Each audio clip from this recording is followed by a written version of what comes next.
There's no denying that Dolly Parton is an American institution and a country music legend. But despite her distinguished career as a singer, writer, actor, and director, Dolly has endured an incredible number of challenges and tragedies throughout her life. From her humble beginnings to her early struggles to her darkest moments, here's the tragic real-life story of Dolly Parton. Dolly Parton was born in 1946 in a one-room cabin in Locust Ridge, Tennessee, the fourth child of an illiterate sharecropper and a housewife who birthed 12 kids before the age of 35. Life wasn't exactly easy for the Parton family. The nights were excruciatingly cold. She shared a bed with her younger siblings, and the children often had to wash in a river using soap they made themselves. But Parton isn't bitter about her hardscrabble roots. In fact, she told People magazine that she's grateful for the lessons her parents taught her in thrift and financial responsibility. She said, "No matter how much money I make, I'll always count my blessings quicker and more often than I count my money." Luckily, Parton's wild and free-ranging childhood in the Appalachian Mountains has provided endless songwriting inspiration. One of her first big hits, Coat of Many Colors, tells the story of a coat a mother lovingly sews for her daughter out of donated rags. The coat draws mockery from the girl's schoolmates, but she knows that while her family might be short of money, they're at least rich with love. It's no surprise that story has its roots in Parton's own childhood. Parton learned to love music thanks to her mother's side of the family, and much of her knowledge of gospel, country, and bluegrass came courtesy of her maternal grandfather, a Pentecostal preacher. My mother's people were very musical, so music was not rare in our family. There were always instruments around. Everybody played some sort of a musical instrument. Parton started writing songs at the age of 7, got her first guitar at 8, and began performing on television at 10. The day after she graduated high school, she left her home in the Appalachian Mountains for Nashville in the hopes of finding fame in the country music capital of the world. The road to success rarely runs smooth, however, and Parton, who wanted to record country songs, was shoehorned by her label into the pop genre because executives thought her looks and voice were ill-suited to country. It took some time, but she was eventually allowed to make the kind of music she wanted to, and her debut country single, Dumb Blonde, made it to number 24 in the charts. After that, the hits kept coming, and in 1967, Monument Records released Hello, I'm Dolly, the album that made it clear once and for all that Parton was always destined for bluegrass and not bubblegum. In 1967, following the release of Hello, I'm Dolly, Parton was handpicked by Nashville legend Porter Wagoner to appear on his roadshow and television variety program. Wagoner was immediately bewitched by the 20-year-old Parton's beauty, brains, and talent. She found it more difficult to win over his fans, however, who were more used to seeing a songstress named Norma Jean by his side. But Norma Jean had bowed out of the show in order to get married. Parton, meanwhile, didn't exactly get a warm welcome during her first appearances on the show. A number of audience members even greeted her by chanting Norma Jean's name. But it didn't take long for Parton to win over Wagoner's most loyal watchers, and it was with her help that the Porter Wagoner show rocketed to the top of the television ratings. At the height of their fame, Parton and Wagoner were drawing a weekly viewership of 3.5 million, and their duets are considered some of the best co-ed efforts of the country music genre. This may come as a surprise to fans of Dolly Parton and Whitney Houston, but the tear-jerking ballad I Will Always Love You isn't really about a romantic love affair at all. It's about a professional partnership that had run its course. In 1974, Parton was 28 years old and intent upon pursuing a solo career, but that meant breaking up with her longtime mentor, collaborator, and friend, Porter Wagoner. She'd been appearing on his television show for 7 years, and for Parton, who had only planned to stay on the show for 5 years, it was long past time to go out on her own. Parton believed she had paid her dues, but Wagoner disagreed. In fact, he was distraught over her decision to leave and tried to talk her out of it. So Parton tackled the situation the best way she knew how, by writing a song.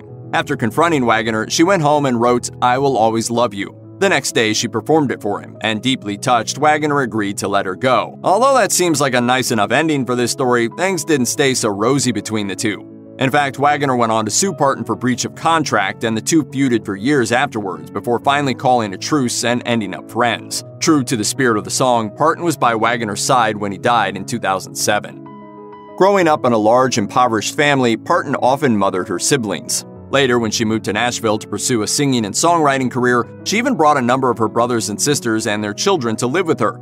And when she married her husband, Carl Thomas Dean, in 1966, the two lovebirds talked about having children. According to an interview with Parton in The Guardian, she and her husband wondered what their kids would be like, threw names around, and dreamed of becoming parents. But nothing happened. Parton's childbearing years came and went, and she and Dean eventually faced the fact that they would never have children of their own. Parton is very much accepting of her childlessness. In fact, she celebrates it. If she'd become a mother, she's not sure she would have been able to tour as she has, or become the star she was probably always meant to be. And now she's also become a mother figure to thousands of children all over the world who have the privilege of reading her children's books, enjoying her songs meant for young listeners, and benefiting from her charity, Imagination Library, which has donated more than 100 million free books to kids. Maybe it's because her first big hit was Dumb Blonde, but for years people dismissed Dolly Parton as something of a small-brain ditz, enslaved to plastic surgery and obsessed with the spotlight. Even renowned feminist Barbara Walters was pretty harsh towards Parton in a 1977 interview.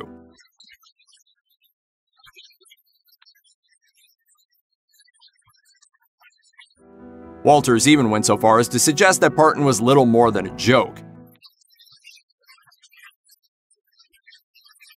But the thing about Dolly is that she's really damn smart. Not only is she funny and brilliant and quick on her feet, but she also clearly knows how to build an empire from pretty much nothing, hence her estimated net worth of $500 million. Of course, Parton would be the first to say that money isn't everything, which is true. And it's also true that she's never thought of herself as a pretty girl, so she piles on the makeup and the high hair and pours herself into high heels to try to enhance what God gave her. But you also can't argue with the kind of success she's achieved, or with her colorful comeback to Barbara Walters' wrong-headed condescension.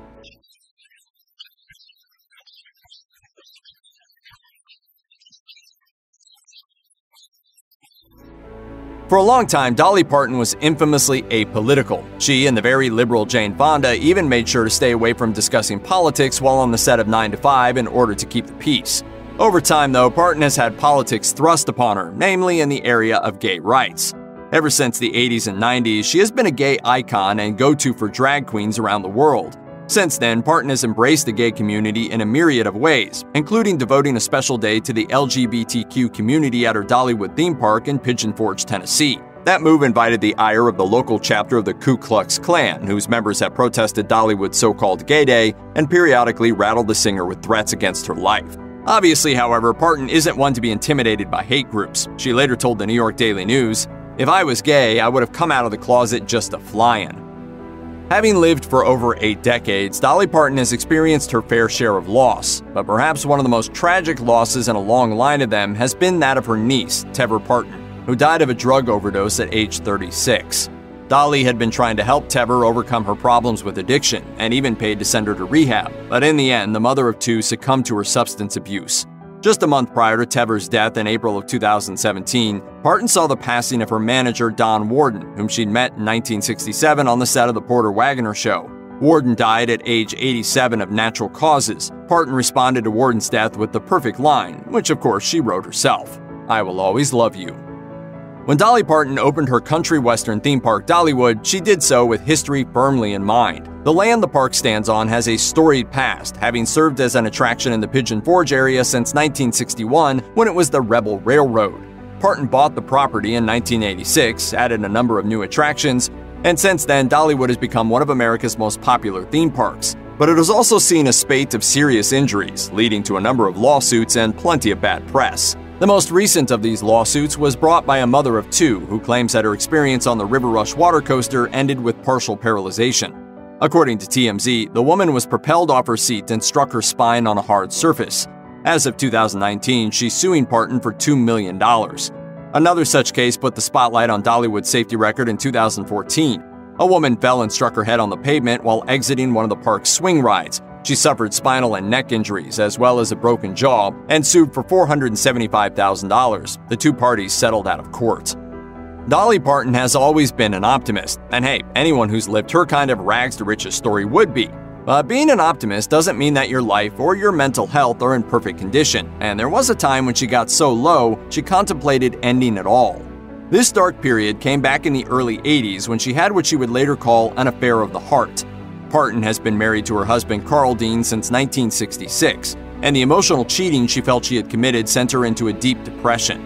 According to People magazine, the fallout from the affair led to her binge eating, which gave rise to a number of health issues. She was also juggling family drama at the time and had been receiving random threats against her life, and had just finished a nightmarishly difficult ordeal on a film project. She even canceled a spate of performances and bowed out of the entertainment business for 2 years. At her lowest point, she found herself weighing up whether or not to take her own life. Then her dog Popeye came running up the stairs, and the pitter-patter of his nails shocked her back to reality. She considers Popeye's appearance at that pivotal time as a message from God and credits her own brush with rock bottom with helping her understand the often desperate plights of others. I've done something good. I've done plenty bad, I'm sure. But I just hope that I'll be remembered well. Johnny Cash's life was one of breathtaking highs and unfathomable lows. Despite his legendary talent and all the respect he commanded because of it, Cash was a man who frequently succumbed to his temptations and tested the faith others had in him. This is the tragic real-life story of Johnny Cash.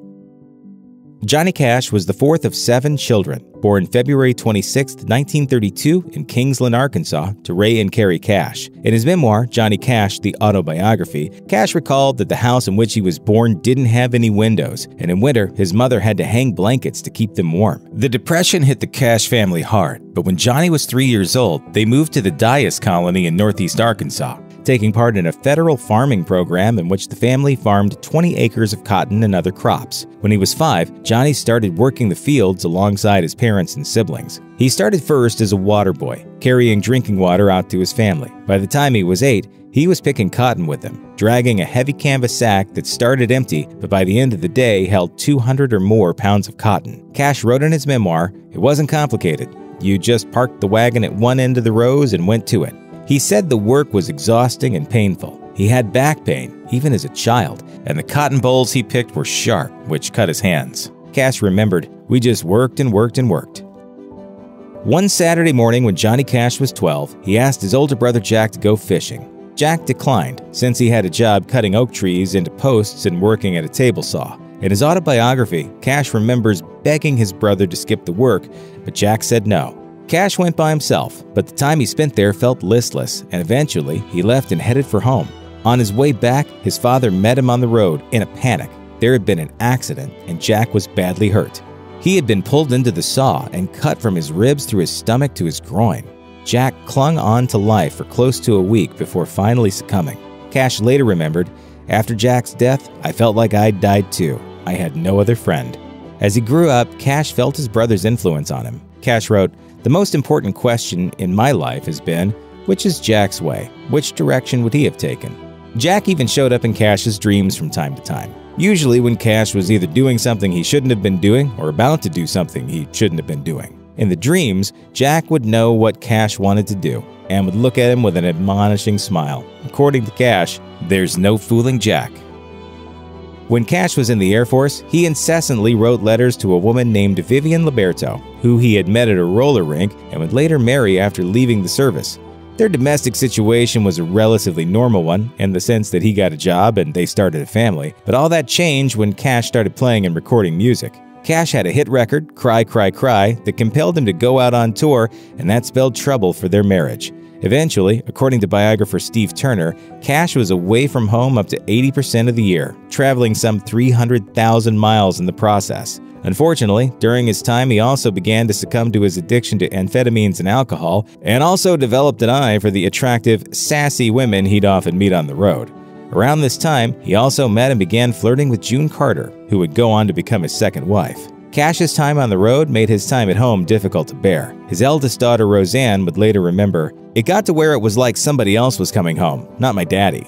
The drugs were at work, he'd stay up all night, he and my mom would fight, it was so sad." According to another of his daughters, Cindy, Vivian would often put her children in the car and go looking for a drunken Cash around town. She finally filed for divorce in 1966, and it was granted the following year. In 1961, Cash and his wife Vivian moved with their 4 daughters to Casita Springs in Ventura County, California, where Vivian hoped he would be convinced to give up the pills and alcohol that had become an integral and dangerous part of his life. Instead, his problems got worse, particularly with amphetamines.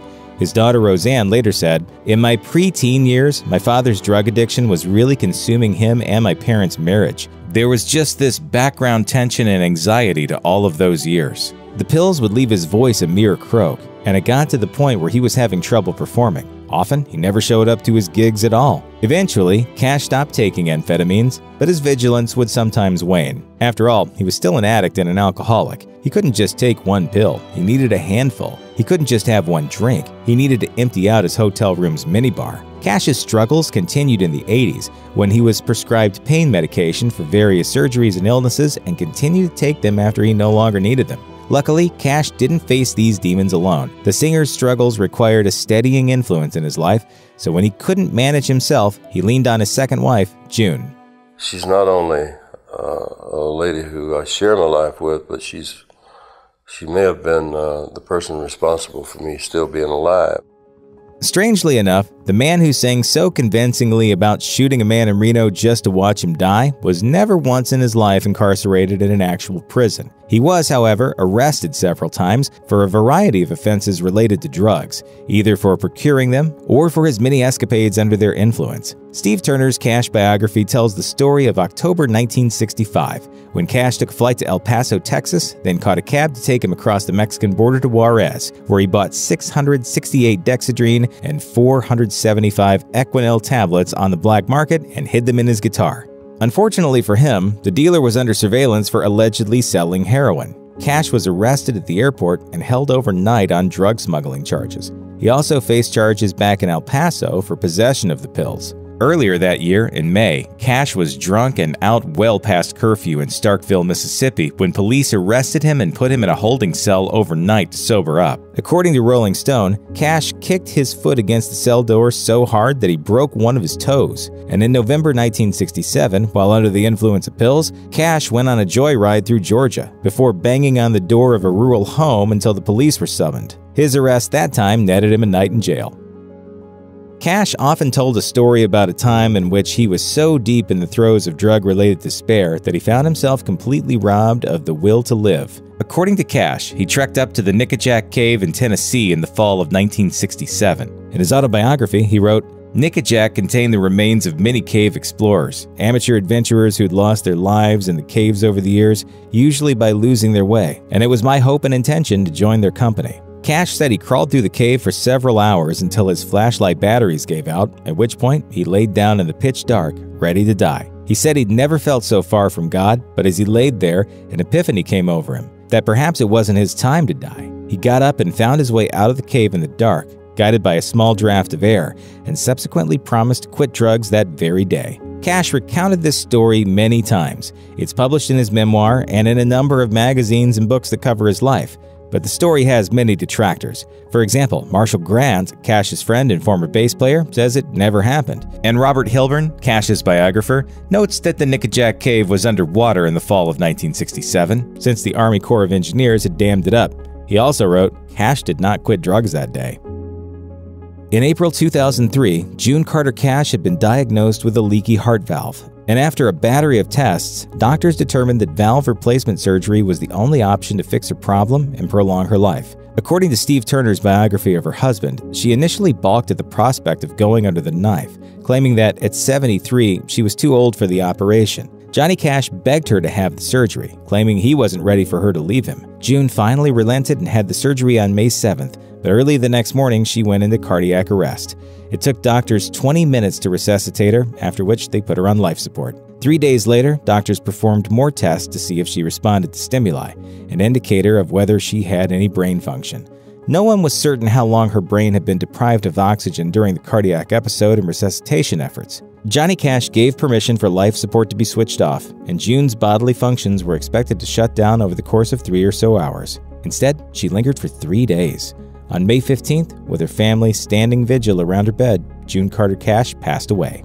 We're friends, and we're sweethearts and lovers, and we're married, and we're happy. Within 4 months of his wife June's death, Johnny Cash would also be gone, but not before doing one last bit of work. In the days immediately following June's funeral, Cash reflected on his wife's life and their time together, which added up to 35 years of marriage, with very little of that time spent apart. He tried to keep busy too. Mere days after June's funeral, Cash was back in the recording studio with legendary producer Rick Rubin, adding to the collection of songs the two had stockpiled for the American Recordings series. But his ill health continued. In his final weeks, he would be hospitalized with pancreatitis, and 2 weeks after leaving the hospital, Johnny Cash died of complications from diabetes. He was 71 years old. Cash's legacy as a singer, songwriter, song interpreter, and shaper and reshaper of country music is unquestioned. There are few figures in country whose shadow looms as large as Cash's. When he was alive, he was larger than life. But that status came at a cost. His problems loomed large too, and as he suffered, so did those around him. Still, when Johnny Cash spoke, millions listened. When he sang, millions sang along, and when he died, millions mourned him. My dad was full of laughter. He was full of joy and full of spirit. And he'd always rather laugh than cry. That kid who grew up poor on the cotton farm sure made a hell of an impact. Willie Nelson always seemed so happy and mellow that it's hard to imagine that anything bad ever happened to him. As it turns out, though, he's more than equipped to play the blues every now and again. Because behind that joyful facade hides a man who has dealt with his fair share of hard knocks. Here's the tragic real-life story of Willie Nelson. Willie Nelson has accumulated a number of nicknames over the years, but one of them in particular seems pretty out of character: Shotgun Willie. The official website of Willie Nelson and family has the story behind the unlikely moniker, and it very much involves a real shotgun. Back in the day, Nelson's daughter Lana was married to a violent man called Steve. One day, Nelson got physical with Steve, which led to a short gunfight after Steve subsequently followed Nelson home and opened fire on his house. Nelson grabbed an M1 rifle and returned fire, which drove the attacker away. Steve then retaliated by kidnapping his and Lana's son and threatening to, in his words, get rid of Nelson. The singer decided to set up a trap, waiting for the attack with his rifle, and yeah, you guessed it, his shotgun. Nelson later described the incident. He drove by the house, and I ran out of the garage door. Steve saw me and took off. That's when I shot his car and shot out his tire. Steve called the cops on me. Instead of explaining the whole damn mess, the beatings and the semi-kidnapping and shooting and all, I told the officers he must have run over the bullet. In 1973, Nelson took the nickname and ran with it, releasing his album, Shotgun Willie. It's probably fair to imagine most country music stars being pretty politically conservative, but not Willie Nelson. For one, the singer has his own cannabis product line called Willie's Reserve, and he even once smoked a joint on the roof of the White House way back in 1980. And you have assigned yourself CTO, is that correct? Chief Tester. Yeah, so Chief Testing Officer, yeah, so you... He has also written an anti-Trump protest song and is well known for supporting gay marriage, environmental causes, and of course, the legalization of a certain little green plant. Despite all this, Nelson managed a court controversy in 2018 when his fans found out he was supporting Democrat Beto O'Rourke's Senate campaign. Conservative country fans were outraged when Nelson not only invited O'Rourke on stage during a concert, but even agreed to headline a rally for the candidate. Soon, many of Nelson's Republican-leaning fans were voicing their anger and disappointment on social media, stating that they couldn't enjoy the artist anymore, and even attempting to sell tickets they bought to his shows. Nelson himself took the outrage in stride and noted that he has never really hidden the fact that he supports the Democrats. He also made a point of noting that everyone has a right to an opinion, including himself, and said that he personally doesn't mind even if supporters of Donald Trump enjoy his music. If you're even superficially familiar with Willie Nelson's life, you'll probably be aware that the man spent a good chunk of the 1980s and 1990s up to his armpits in tax trouble. His long financial turmoil started in 1984, when the IRS discovered that Nelson's accounting company, Price Waterhouse, had been using tax shelter investments to claim some pretty hefty deductions. Nelson promptly took the accounting firm to court, but the damage had already been done. The IRS slapped the artist with a massive tax bill and an assortment of penalties and interest, which, along with a second tax bill, plunged him into a pit of debt even one of the most famous country musicians in the world couldn't easily climb out of. Nelson was unable to make significant payments as the years went by, which meant that his debt kept accruing. At the height of his tax troubles, Nelson owed the IRS an incredible $32 million. On November 9, 1990, Willie Nelson's already shaky financial world came tumbling down. This was the day the IRS finally grew tired of the singer's outrageous tax debt. In an attempt to settle the score, federal agents seized pretty much everything the singer owned. He only managed to save his most prized possession, the beloved guitar he called Trigger, because his daughter managed to send it to Maui before the raid took place. For a while, the situation was so bad that Nelson didn't even dare perform live for fear that the taxman would take the door receipts. Luckily, losing all his earthly possessions didn't turn out quite as badly for Nelson as you might think, because the country star had a ton of friends and fans who were aware of the situation and reacted to the auction of his belongings by buying a whole bunch of his assets and then donating them right back to the artist. Farmers, in particular, were extremely helpful because they remembered the many millions of dollars Nelson's Farm Aid concerts had raised for their industry. Unfortunately, Nelson still owed the IRS something along the lines of $16.7 million. Fortunately, his lawyer was able to negotiate it down to just $6 million, but Nelson still couldn't afford to pay. In order to pay this outstanding debt, Nelson and the IRS teamed up for a peculiar plan to raise the money. Nelson sold an appropriately somber 2-disc collection of acoustic versions of his songs in an infomercial, and a check of the proceedings would go directly to the IRS. Nelson, who kept his sense of humor throughout the ordeal, even named the album The IRS Tapes. Who'll Buy My Memories? The album sold fewer units than anticipated and failed to settle Nelson's debt, thanks in part to one silly mistake. In one of the commercials for the tapes, Nelson was wearing a shirt that featured the wrong phone number. Fortunately, around this time, the singer's lawsuit with the accounting company that got him in this whole mess in the first place was settled for an undisclosed sum, and he became involved in a number of other lucrative projects. The combined windfall over the next few years was enough for Nelson to finally pay the taxman. When you're a famous country singer who tours the country pretty much nonstop and has adoring fans surround you on a nightly basis, it can be extremely easy to give in to temptation. Willie Nelson knows this well, and the singer has always been fairly open about his assorted infidelities. Nelson says that life on the road isn't exactly healthy for marriages, and he has the ex-wives to prove it. One particularly nasty example of the red-headed stranger's infidelities impacting his marital life came in 1971, when Nelson's wife, Shirley Colley, received a letter that contained the bill for the birth of a baby named Paula Carleen Nelson. This was all fine and dandy, except for one minor issue. Colley hadn't given birth to any baby recently. The mother was actually one Connie Kepke, and the hospital had billed the wrong woman by accident. Suffice to say, Nelson's marriage with Colley didn't last too long after that. Willie Nelson is a veteran of 3 divorces, and they haven't all ended amicably. For example, his first wife left him because of his hard-drinking ways, and gave him the parting gift of tying him up in a sheet and beating him with a broom. According to his official website, Nelson remains somewhat unapologetic about his many ended marriages, and he has been known to say that the divorces are expensive for a reason. They're worth it. Despite this, he doesn't demonize his ex-wives, or for that matter, even really think of them as ex-wives. According to the man himself, along the way you pick up wives and kids and you are responsible for them. You don't discard them. There is no such thing as ex-wives, only additional wives. As befitting a country singer, Willie Nelson has had his fair share of troubles with the law. But Nelson's arrests have been less about general outlaw troublemaking and more about, well, exactly what you probably assume Willie Nelson might get arrested for. And by the way, Willie Nelson is the only person who's ever outsmoked Snoop Dogg. Yeah, no surprise there. Between 1974 and 2010, the red-headed stranger was arrested 4 times on drug charges. Unsurprisingly, marijuana possession seems to be his go-to charge, though in 2006, Nelson decided to diversify by getting arrested for 1.5 pounds of pot and over 3 ounces of mushrooms. The sheer amount of kush on him would have been more than enough to charge the country star with a distribution felony, but luckily the 4 other people in the bus pulled a Spartacus. Each of them claimed they owned the drugs. Ultimately, law enforcement let them all off with a misdemeanor charge.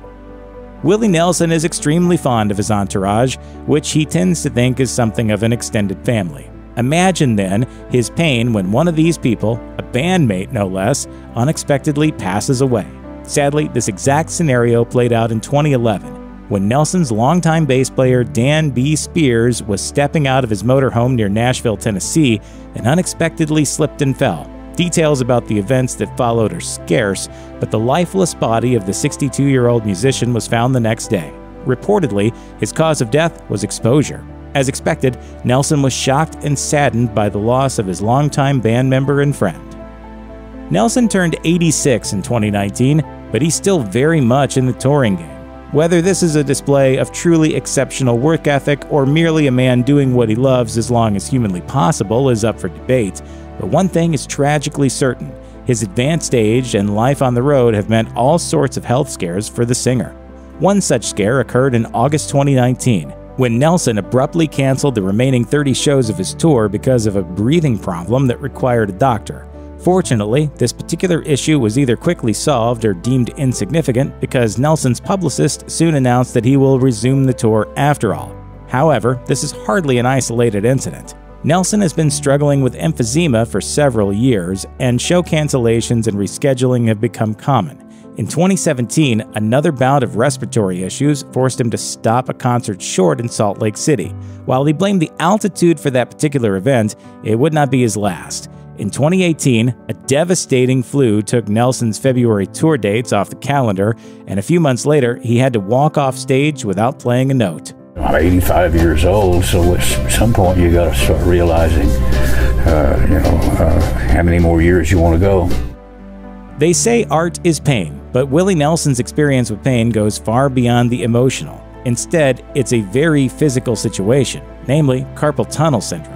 2004 was a particularly agonizing year for the country star, as his condition got so bad that he had to call it quits partway through a concert in Las Vegas. The pain was so excruciating that he had to cancel 2 months' worth of concerts in order to fix his carpal tunnel syndrome with surgery. And while he was able to pick up his guitar again, his struggle with the problem has been a long one. In fact, carpal tunnel syndrome may even have affected Nelson's peculiarly jazzy and avant-garde playing style, much like his idol Django Reinhardt had to develop his peculiar style because 2 of his fingers were paralyzed. Christmas Day 1991 was one of the worst days in Willie Nelson's life, because that was the day the singer's 33-year-old son Billy, a musician himself, was found dead in his Tennessee home. According to news reports at the time, he had taken his own life. Billy Nelson had been struggling with alcohol abuse for quite some time, had been arrested for drunk driving no less than 4 times, and did a stint in rehab in 1990. Unfortunately, he failed to sober up and was legally drunk the night he died. Nelson kept in touch with Billy and provided him with an allowance, and Billy's good friend said the musician did all he could for his son. However, Nelson himself has admitted that he was often on the road during Billy's childhood, and a family friend heavily insinuated that Billy's life had been less than peaceful. Still, Billy's death completely and utterly crushed Nelson. After the tragedy, he said, "I've never experienced anything so devastating in my life." Merle Haggard had a legendary career, rising to become one of the biggest icons in country music history. But it was far from easy. This is the tragic real-life story of Merle Haggard.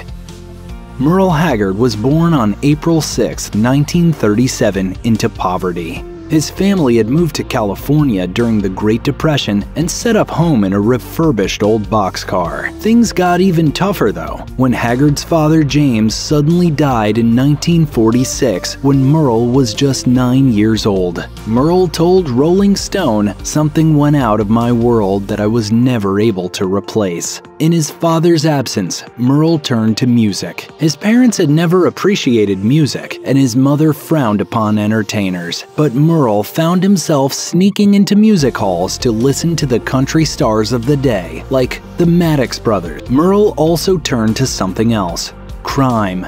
When he was 11, his fed-up mother turned him over to the authorities, calling him, quote, incorrigible. By his teens, he was a regular, frequently in and out of prison, and he often got out by escaping. Haggard once said he had escaped from jail some 17 times. Finally, in 1957, he ended up in San Quentin for robbery charges. While he was originally unsure how long he would be in prison, he ended up spending 3 years there before leaving. In his 2011 autobiography, My House of Memories, Haggard detailed one of the most transformative experiences of his life. A friend tried to entice him to make another jailbreak. This time, Haggard stayed put. The friend ended up killing a highway patrolman during the escape attempt and was sent to death row, then executed. Haggard, shaken, vowed to turn his life around. That wasn't the only transformative experience Haggard went through in prison. While still serving his sentence, he was one of a number of inmates who attended a live performance by country legend Johnny Cash inside the walls of San Quentin. Haggard was inspired. In My House of Memories, Haggard wrote that watching Johnny Cash made him a better man. He detailed how men at the prison were enthralled by Cash's presence on New Year's Day and were impressed with his performance, interacting enthusiastically with the musical icon. What really stood out to Haggard was the fact that Cash made a genuine effort to connect with the prisoners and was empathetic. Haggard later said, "I didn't care for his music before that. I thought it was corny, but he had the crowd right in the palm of his hand." Later in life, the two became close friends. In fact, when Cash was dying, Haggard visited him in the hospital ICU wearing a doctor's coat. When Cash asked him why he was there, Haggard replied, quote, "I'm here because I love you."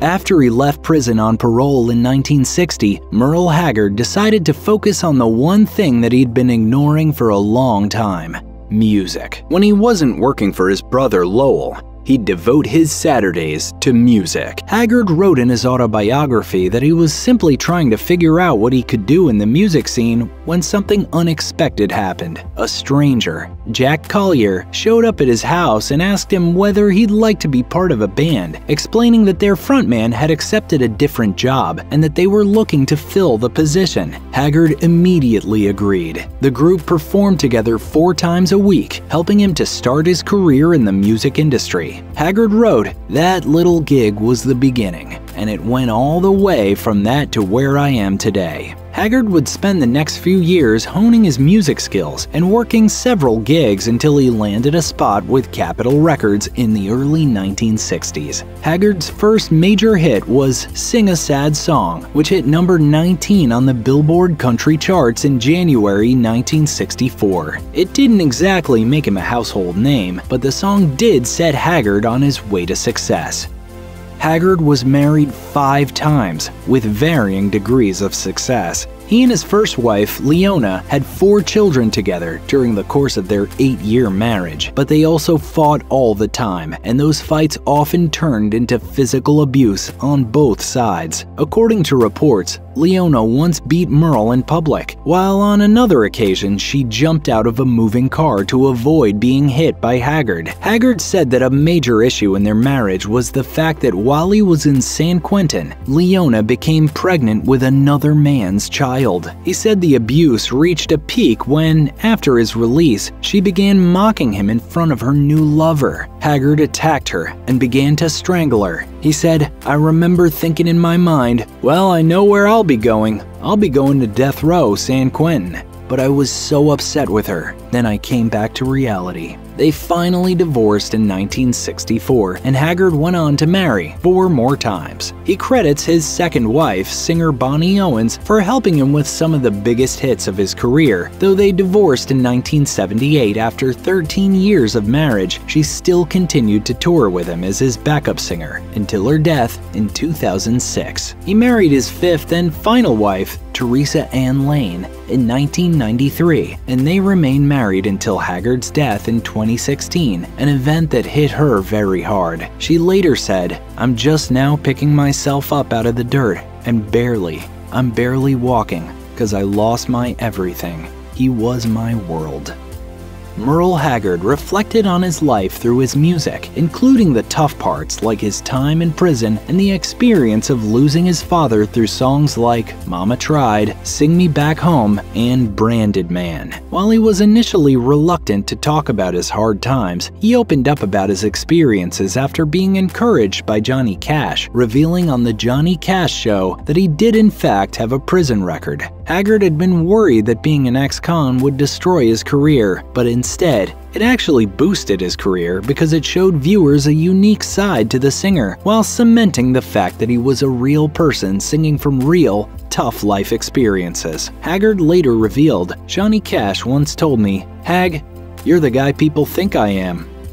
Haggard became an outlaw country legend before outlaw country was even a thing, and that had a lot to do with the fact that he bucked industry trends and record label wishes by putting out some quite political and very controversial songs in the late 60s and early 70s. One of his biggest hits ever was "Okie from Muskogee," a song which repudiated the hippie youth counterculture. It was embraced by the so-called silent majority of conservative middle Americans who supported Nixon and the Vietnam Vietnam War. Haggard followed up the success of Okie from Muskogee with an even more overtly political song, The Fightin' Side of Me, which essentially accused anti-war protesters of being anti-American as well. The anthems were wildly popular with conservatives and equally unpopular with liberals. But despite the strident messages of his songs, Haggard himself eventually grew ambivalent about how the tunes were received. He viewed Okie from Muskogee as less a song about his own feelings and more an expression of what some of his countrymen were feeling. For instance, despite Okie from Muskogee famously disparaging marijuana usage, Haggard himself was a regular user. Okie from Muskogee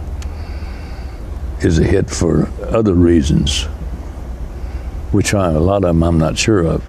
Just as Johnny Cash spent a lot of time playing free gigs at prisons for the inmates, Merle Haggard did too. Remembering the massive impact Cash's San Quentin appearance made on his life, Haggard returned to the prison where he once served time on multiple occasions and also performed at Fort Leavenworth, Huntsville, and several prisons for women. He told Rolling Stone that when it comes to putting on a prison concert, you just had to roll with what the audience wants and let them guide your performance. You kinda let them direct you. They sometimes are adamant about an area of your career that you might not even be aware of. They want something that you might have forgot about. They're in charge of the show, and they know it, and I let them know it. They just kinda help me along.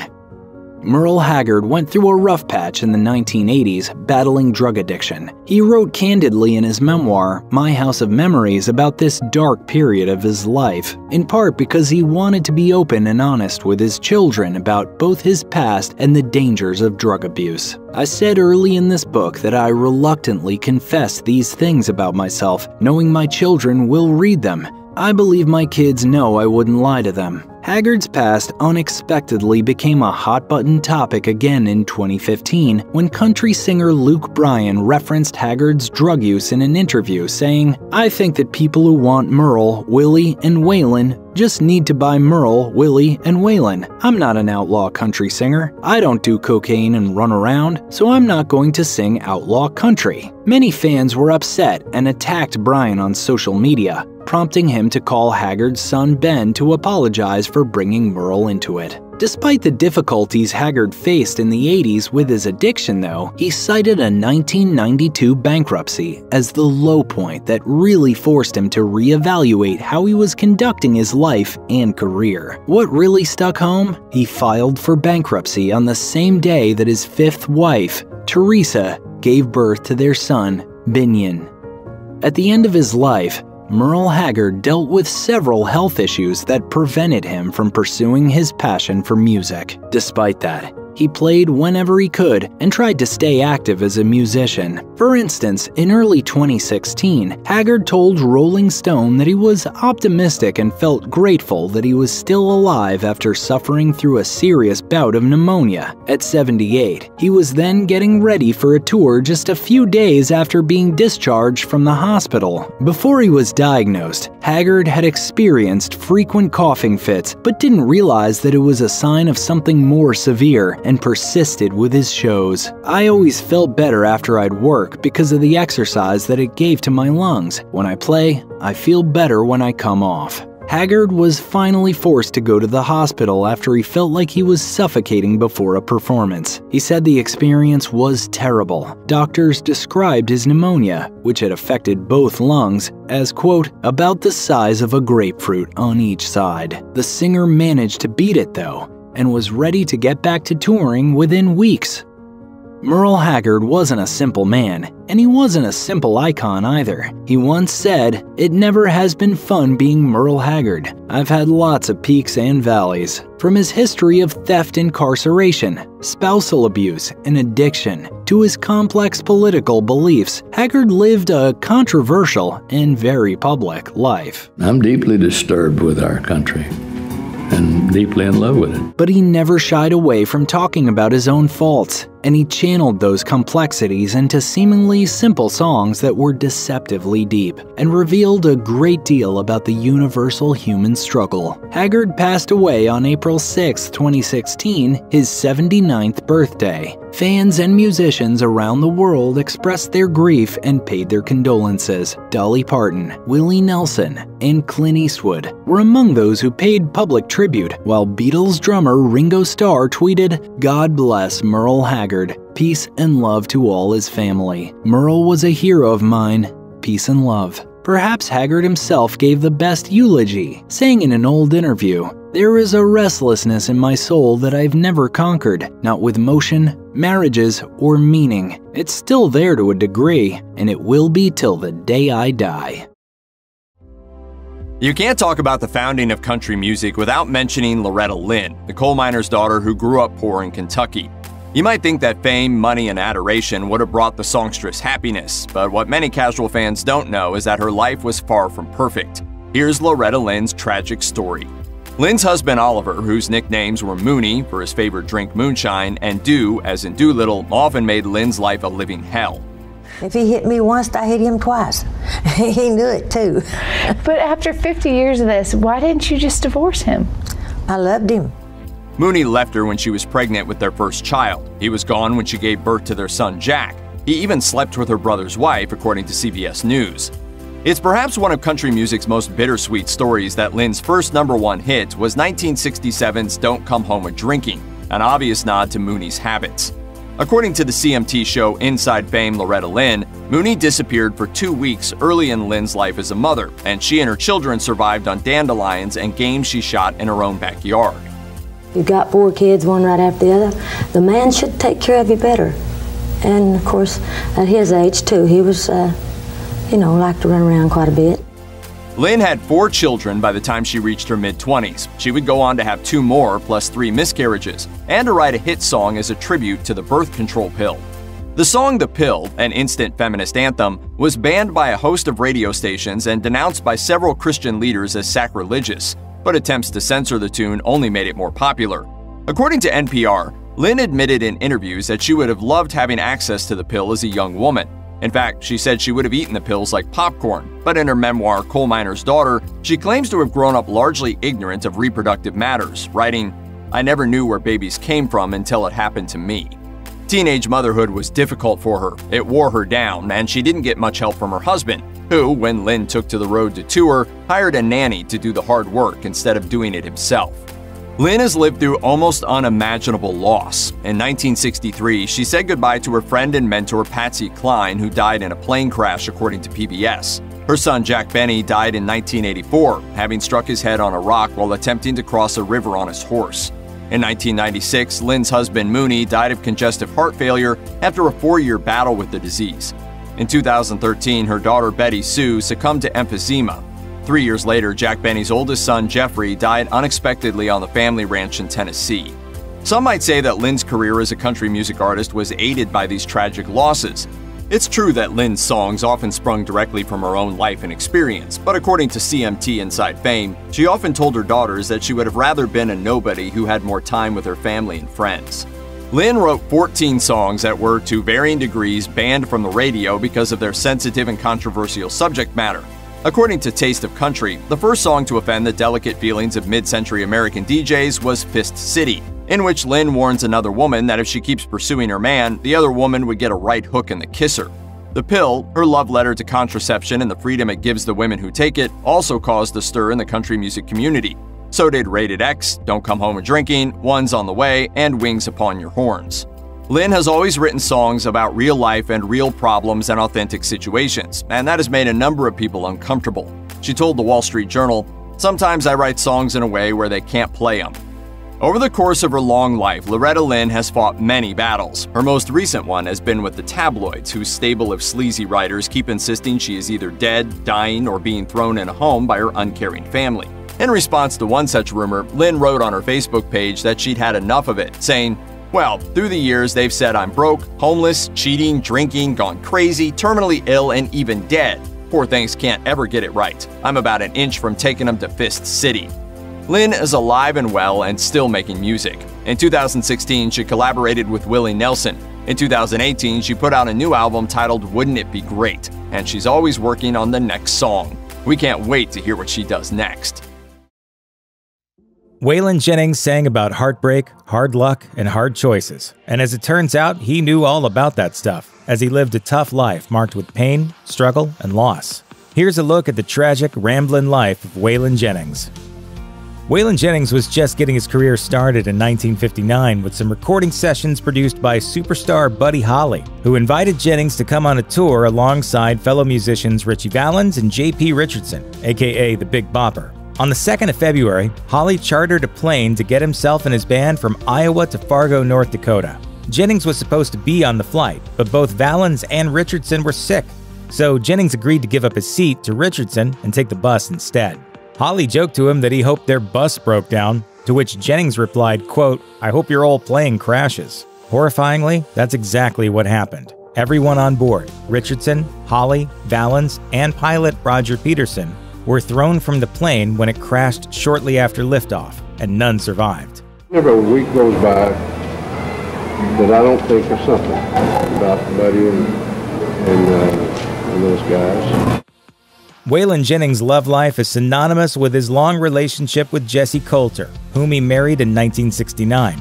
She's the mother of his most famous kid, Waylon Albright Jennings, aka indie country star Shooter Jennings. While it was happily ever after for Jennings, things weren't so smooth in his early years. Waylon was married and divorced on 3 previous occasions. His rocky personal life took a toll. Jennings told Rolling Stone, "When I met Jessie, I was pretty well at my lowest point. I weighed 138 pounds and I was bent on self-destruction. Wallowing in self-pity was the biggest part of it, staying depressed all the time and stoned. Jess was the best thing that ever happened to me."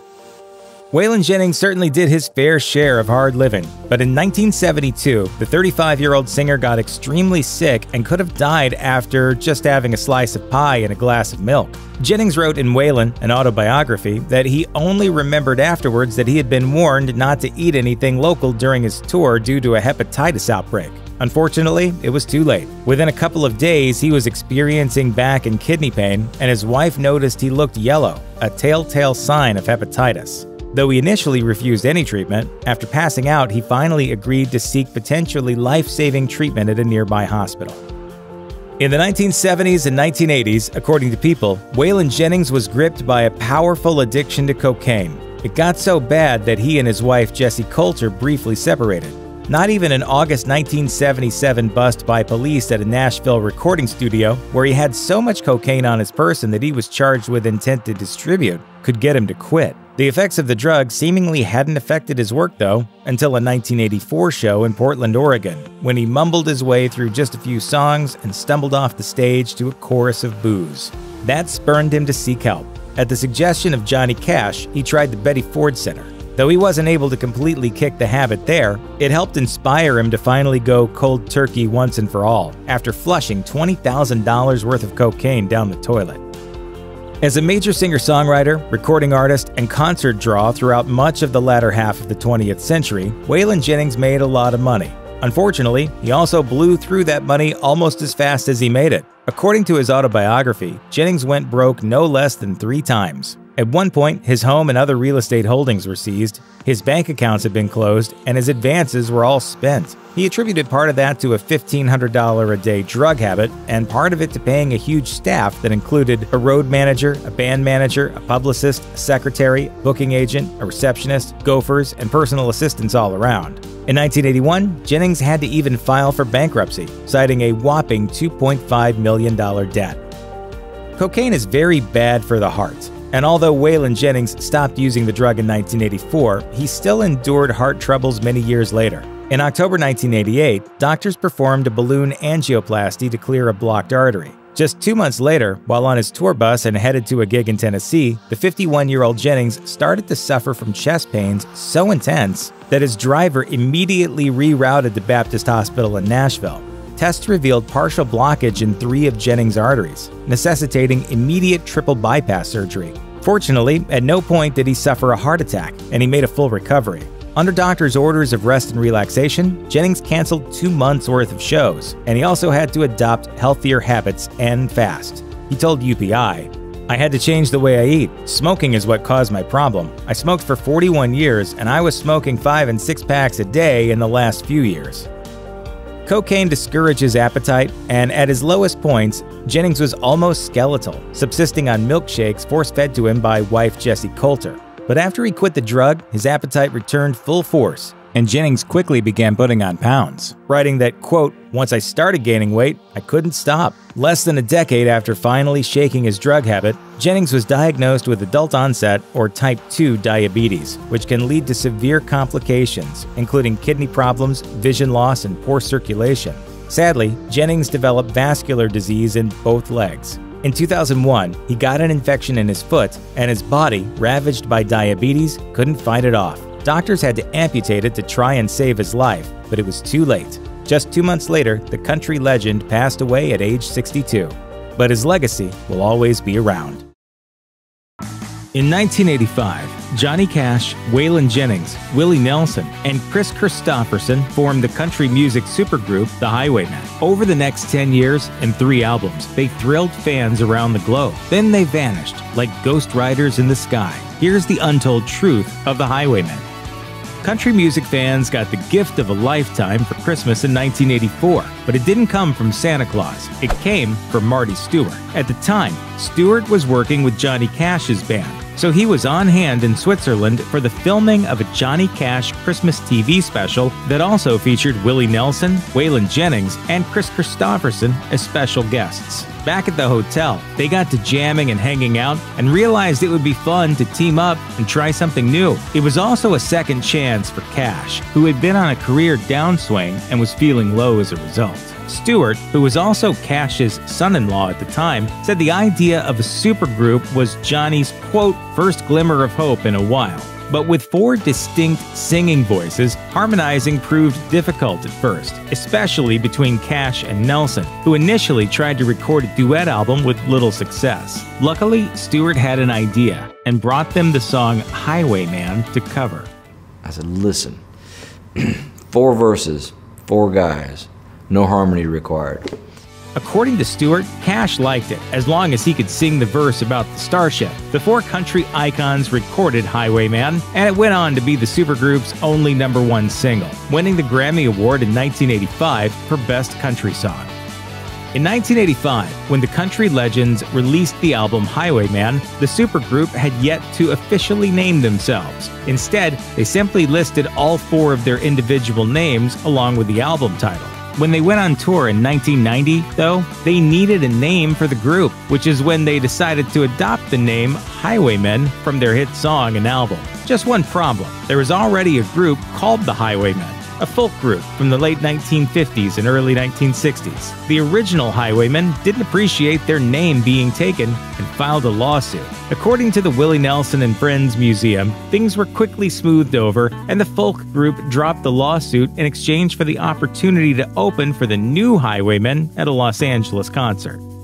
While the Highwaymen are often thought of as 4 buddies who like to play music together, in reality, Cash and Nelson didn't really know each other that well prior to the Christmas special. According to Classic Country Music, Stewart explained, John and Waylon were close, John and Kris were close, Kris and Willie were close, Waylon and Willie were close, but John and Willie were like this. Cash's daughter, and musician in her own right, Rosanne Cash, told Rolling Stone in 2016 that the Highwaymen came out of pure friendship. There was no marketing guy who came and said, "This will be a good idea. My dad and Waylon were roommates in the 60s, hiding their drugs from each other. Kris is like his little brother for decades. They were all buddies, and they wanted to do it." There was one other buddy who was nearly in the group as well. In 2015, country legend Merle Haggard, who was close friends with all the members of the Highwaymen, revealed that they had asked him to join the group. Unfortunately for country music fans, though, he declined the offer. The 4 members of the Highwaymen were like brothers, and like brothers, that meant that they sometimes fought with each other. Shooter Jennings, Waylon's son, told Rolling Stone he remembers little skirmishes between some of the guys. "My dad and Cash would get in a fight and not talk, or they'd get mad at Willie because Willie had one more song than everybody else. They were like brothers up there, bickering with each other." According to the Los Angeles Times, another point of contention was the political activism of Kris Kristofferson, whose views were often at odds with the more conservative Waylon Jennings. And Jennings didn't really appreciate Kristofferson's bringing his political agenda onto the stage, as he didn't think it had a place in entertainment. Jessie Coulter, Jennings' widow, spoke to Rolling Stone about it. Chris was very much into politics. Waylon never believed that you should use that platform of entertainment for that, so that really chafed him. But he understood Chris, and Chris understood him. It was a loving thing when Chris and Waylon got together, but on stage, when Chris would talk politics, Waylon wouldn't agree. After the success of the Highwaymen's first album in 1985, their 1990 release, Highwayman 2, didn't get the same commercial love as the debut album, AllMusic reported. Their 1995 album, The Road Goes On Forever, saw even less success and was the last recording by the supergroup. Jennings died in 2002, at just 64 years old, of complications related to diabetes, officially ending the Highwaymen's run.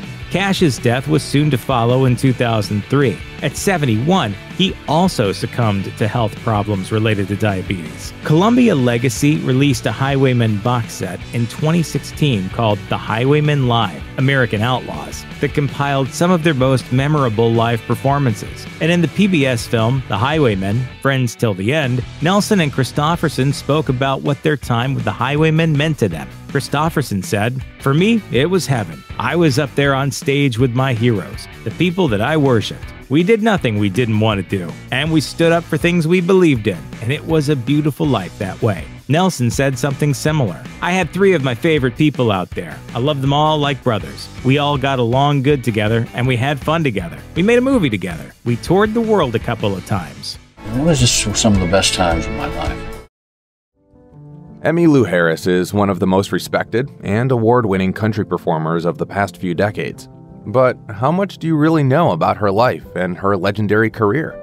Here's the untold truth of Emmylou Harris. Not only is she a talented musician, but Emmylou Harris is also wicked smart. Born in 1947 in Birmingham, Alabama, Harris's father was a Marine Corps officer who served in the Korean War. He was reported missing in action for a time and spent nearly a year as a prisoner of war before returning home. Because her father was a Marine, Emmylou and her family moved a lot during her childhood, ending up in Woodbridge, Virginia, where Emmylou attended Garfield Senior High School. While there, not only was she a straight-A student, but she played saxophone in the marching band and was also a cheerleader. It's no surprise that a young woman with such diverse talents became class valedictorian in 1965. After graduating, she moved on to the UNCG School of Music, Theater, and Dance at the University of North Carolina at Greensboro, but not for the reasons you might think. Harris hadn't planned to become a singer. Instead, she studied drama with the idea of becoming an actor, appearing in numerous plays, including Shakespeare's The Tempest. On the side, though, she also began playing some live local music gigs in order to pay the bills. Ultimately, she dropped out of school. In an interview with Gibson, she said, "When I went and did some serious acting classes, I realized that it was work of a kind that I didn't have a natural instinct for compared to music." I wanted to be an actress. And I say that because I had very little talent for it. For someone who became quite the prolific staple of the genre, Emmylou Harris's roots were not in country music.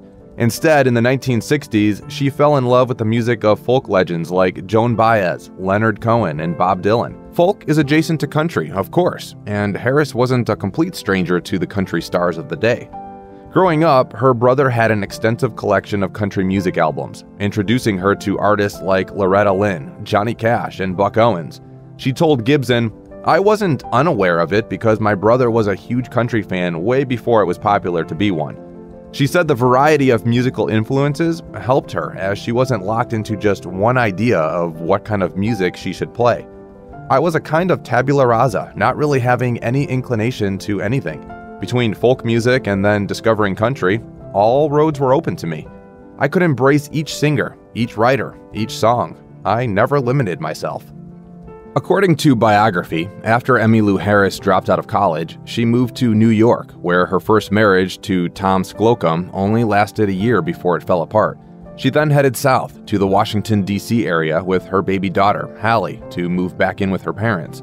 Harris sang and played guitar in many D.C. area music venues in the early 1970s, including the Cellar Door, the Assembly, the Red Door, and the well-known local chain Clyde's.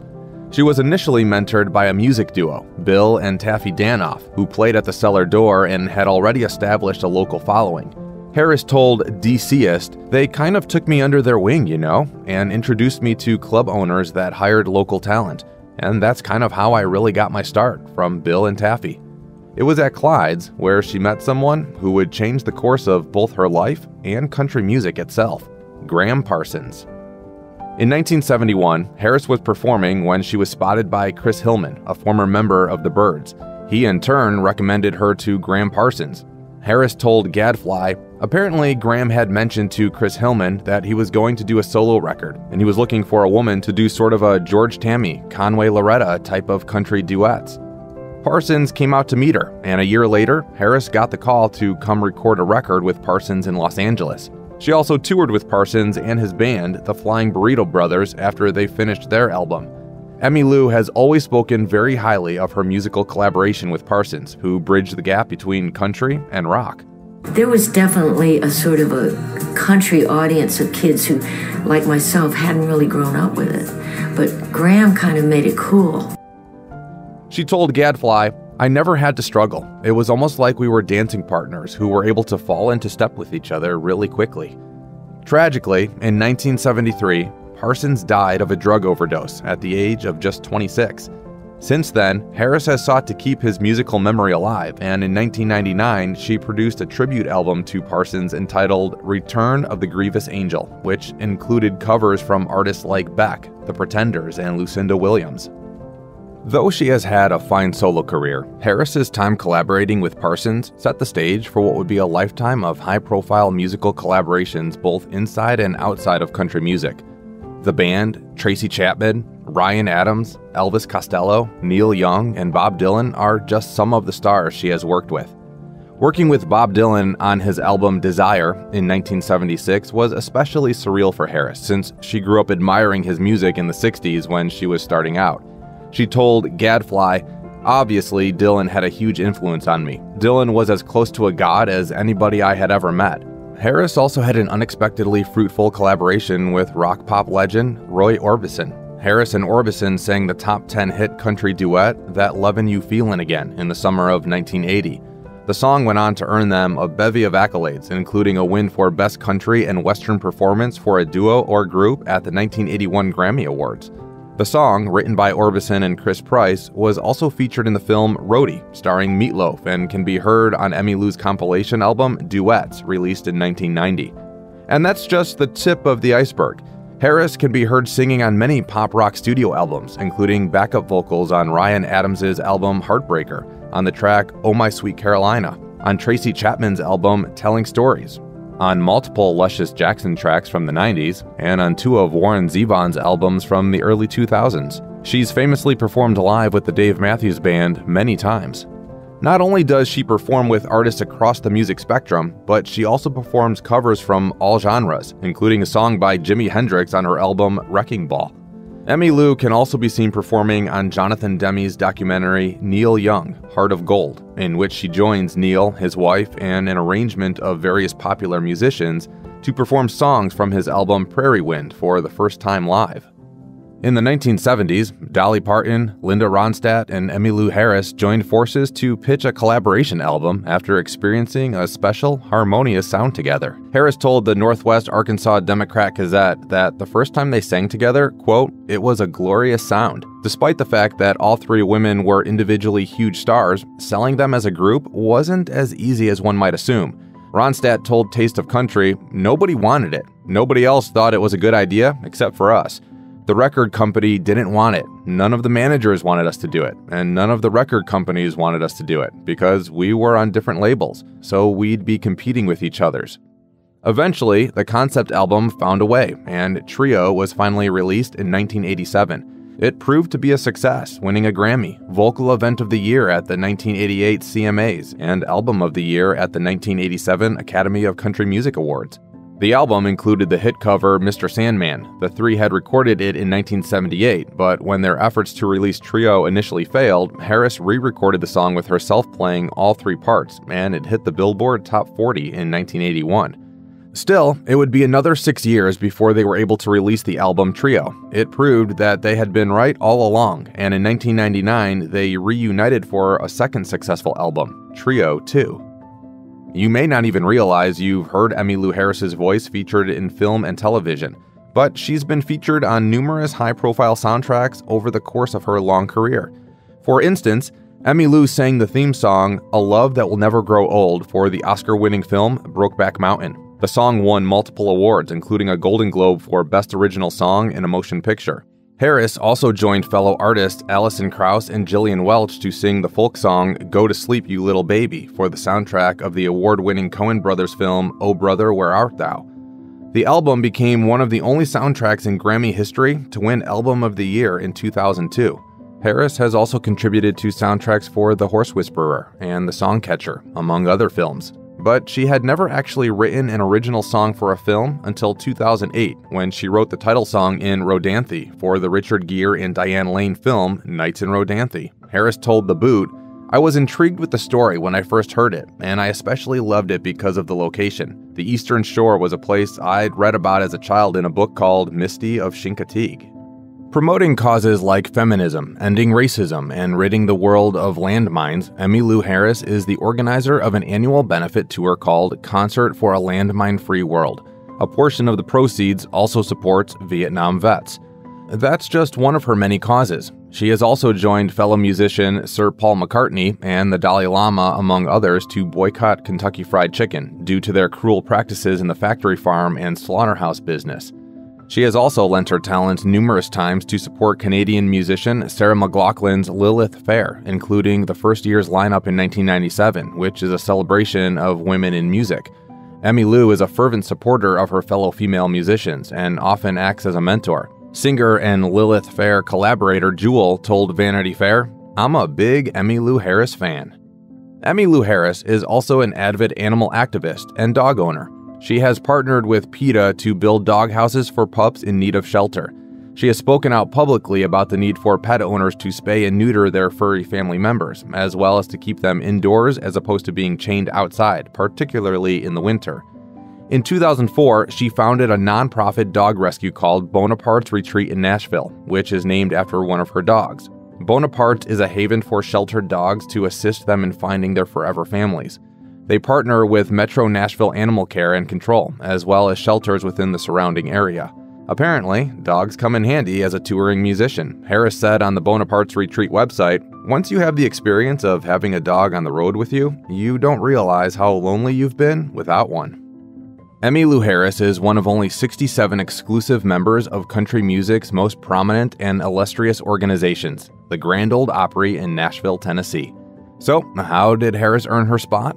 Credentials like music sales, radio presence, a musician's touring history factor into the Opry's decision. Ultimately, the way an artist becomes considered for the honor is when a current member nominates you. Harris has been a member since 1992. In 2012, the Opry held a ceremony for her 20th anniversary as a member, in which she performed with Vince Gill and other artists.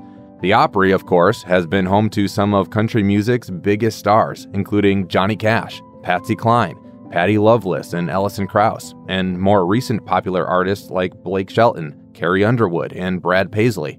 Harris said of joining the Opry crew, "I feel like I've come home to a family I didn't even know I was a part of." The night of her induction, she said, "Music is like food, sustenance. You certainly don't do it for the spotlight. You do it for the amazing exhilaration of singing, the feeling of the music going through you." What was Charlie Rich thinking when he announced John Denver as the CMA's Entertainer of the Year? What is Bobby Gentry's Ode to Billy Joe really about? When exactly did Hank Williams die? These classic country mysteries may never be solved. Jim Sullivan was a country blues musician with an edge of the psychedelic. He released 2 albums over the course of his career, and he had famous friends like actor Dennis Hopper. Then he disappeared and was never seen again. Sullivan had a family, but left them behind to go to Nashville for work, except that he never actually showed up. His wife Barbara got a call from him on March 5, 1975, the day after he left California.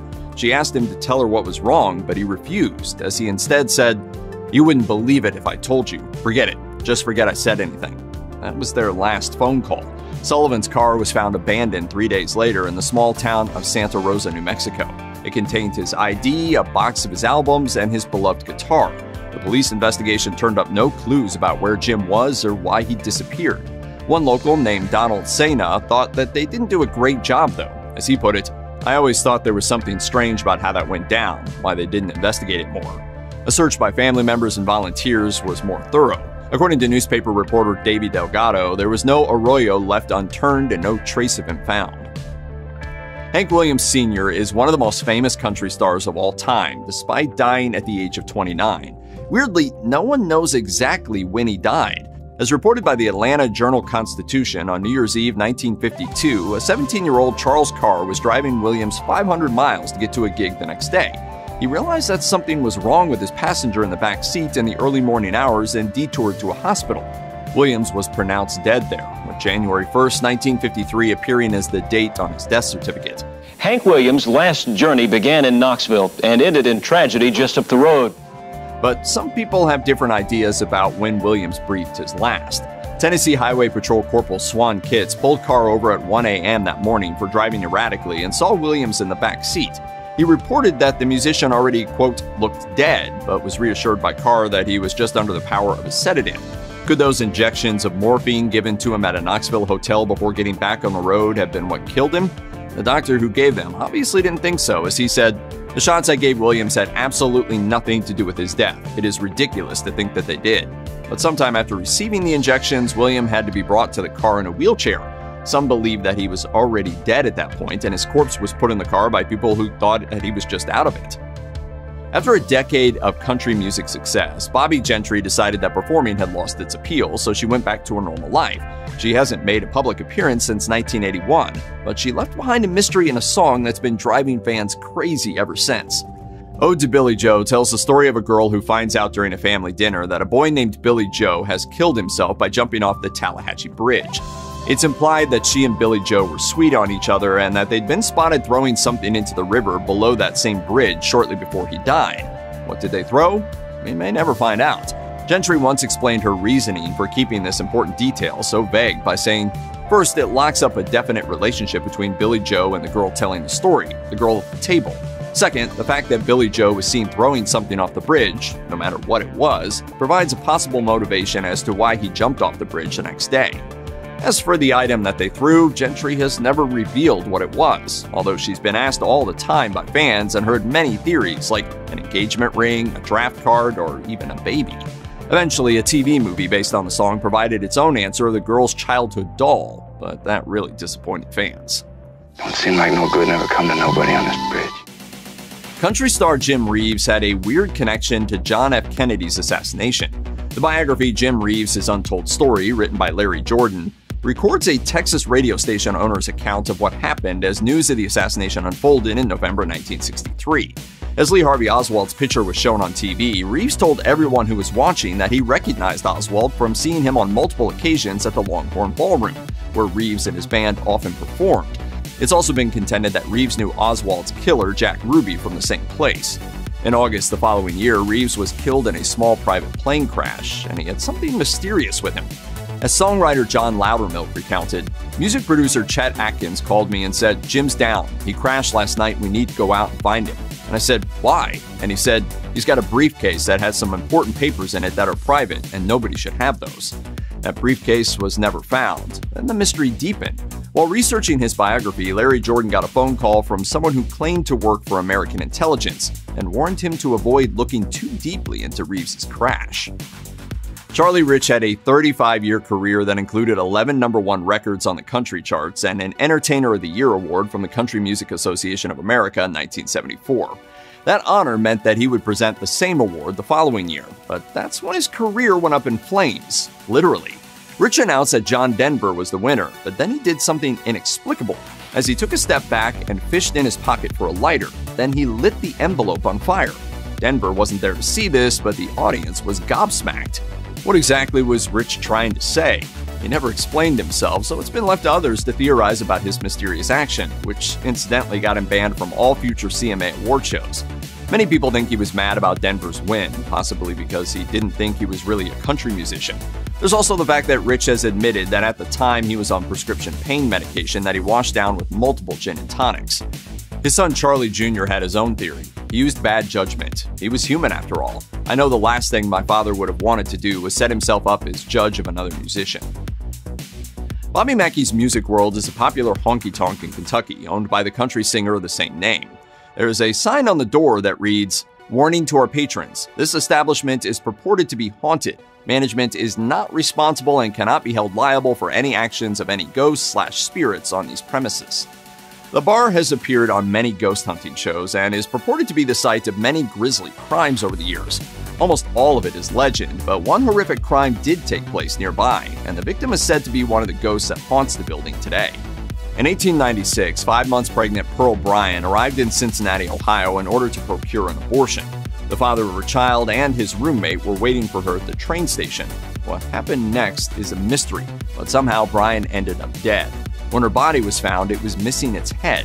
Despite extensive searches, the head was never found. One legend says that it was thrown into an already bloody well of a nearby slaughterhouse across the river in Kentucky, and the building that housed the slaughterhouse is now the home of Bobby Mackey. I don't know if I would be adamant about Bobby Mackey's closing its doors, but I think something will do it for them. There's only one known photo of the Weems String Band, as they literally appeared out of nowhere and disappeared right after. During the 1920s, hillbilly string band music was all the rage, and the Weems String Band recorded a single record for Columbia. Their playing style made the band even more mysterious. Despite living in the backcountry of Perry County, Tennessee, they held and played their instruments in distinctive ways that indicated they almost certainly had professional violin training, which seems impossible for people who came from somewhere so remote. Plus, one of the members played the cello, which you normally wouldn't find in a string band. And they didn't play in the normal style either, instead producing what was essentially an experimental record at a time when no one in the genre was doing anything like that. The record they produced had an A-side called Greenback Dollar as well as a B-side. That was all these virtuosos ever recorded. There are 6 people in the photo, and we only know 4 of them: Dick, Frank, and Jesse Weems, and their brother-in-law Alvin Condor. The other 2 are thought to be younger Weems brothers, but their names were lost to history. That is, until a member of the online forum Banjo Hangout contended that the other 2 were Atlas Dodge Condor and Ray Hinson. The explanation was anecdotal, so whether or not it's true is up to folk tradition. William Curly Sheldon was a member of the band Dixie Six, stars of the 1950s TV program Hillside Hoedown. He was also a confirmed ladies' man. The mysterious story of his death was recounted in 2019 by the Evansville Courier and Press. According to local bar owner Oswald Combs, Curly was something else. He sang those old love ballads and women just went crazy. He had no trouble getting all the women he wanted. But this would become a problem. Sheldon once told Henderson, Kentucky County Sheriff Lee Williams that a man wanted to kill him. When Williams asked why that was, Sheldon admitted that he'd been with his wife multiple times, so the sheriff told him to leave that man's wife alone. 3 years after that conversation, on December 5, 1957, Sheldon was found in his car outside a VFW hall. He'd been beaten to death, pummeled so badly that the cops who arrived on the scene mistakenly thought he'd been shot in the head. Despite an extensive investigation in which over 100 people were questioned, nobody was ever arrested, let alone convicted for the murder. But Sheriff Williams claimed to know what the motive would have been, as he told the Evansville Courier at the time, Sheldon was caught with a woman by a man, maybe the woman's husband, and the man simply beat him to death. That's my theory, and I'm sticking to it. In 1978, First Lady of Country Music Tammy Wynette told People magazine about the terrifying carjacking and kidnapping she'd been the victim of a few weeks earlier. As she recounted, "I felt a poke in my side and heard a man's voice say, 'Drive.' All I could see was a brown glove, a lot of hair on his arm, and 2 inches of gun barrel." Wynette was finally released 80 miles from Nashville as she then fled for help. She had visible injuries on her face and neck where the kidnapper had punched, slapped, and strangled her, but there's a lot of reason to doubt Wynette's story. Her children contend that she was in an abusive marriage and the injuries were caused by her husband, their stepfather, George Ritchie. Her daughter, Georgette Jones, wrote in her memoir, The Three of Us, "She did admit to my sister that when all that stuff came out about her being kidnapped in 1978, that she and Ritchie had been in a fight and he had beaten her. He threatened to destroy her life and write a tell-all book, so she decided to stay with him, so he concocted the kidnapping story for PR. Ritchie has called the abuse accusations preposterous, and Wynette never publicly recanted her kidnapping story. Dolly Parton once referred to Naomi Judd as her sister, so Judd's tragic passing on April 30th, 2022 left the music icon shocked and saddened. Keep watching for an inside look at the long-lasting friendship between the two country superstars.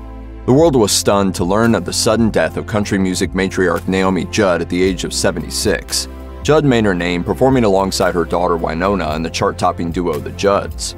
As news spread of Judd's death, words of remembrance came from other musicians who knew her. Country superstar Carrie Underwood wrote on Twitter, "Country music lost a true legend."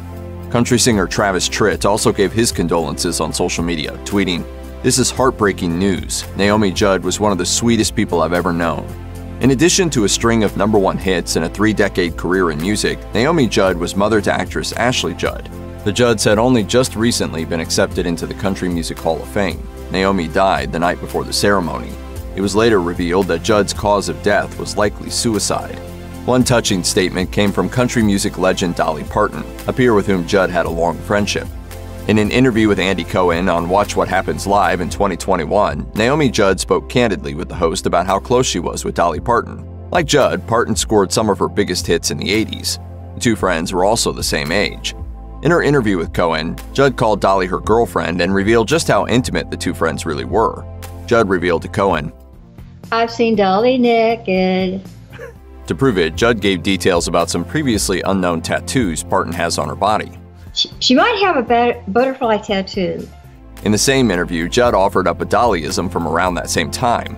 According to Judd, Parton told her, "Well, if you're like me, the older you get, the less makeup, but the more underwear you wear." In Parton's statement shared on Twitter after she learned of Judd's death, the 9 to 5 singer explained just how many similarities she shared with Judd. In addition to being successful musicians, actresses, and authors, Parton and Judd were both Capricorns. They also both loved big hair and makeup, according to Parton. Parton never performed with Naomi solo or with the Judds, but she did make an appearance in 1995 in Naomi and Wynonna, Love Can Build a Bridge, a biographical film about the mother-daughter singing group. Also, early on in their career, the Judds performed Parton's song Coat of Many Colors on The Ralph Emery Show. Parton concluded her touching tribute on Twitter to Naomi Judd with the statement, "Just know that I will always love you."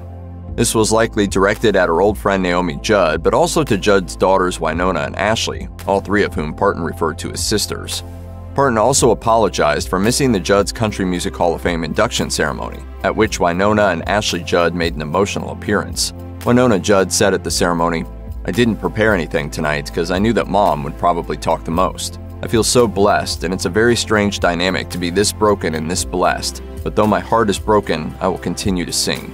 Following that, Ashley added, "I'm sorry that you couldn't hang on until today." Naomi Judd first wrote of her mental health issues in her 2016 book River of Time, My Descent into Depression and How I Emerged with Hope. In 2014, Parton said depression also runs in her family.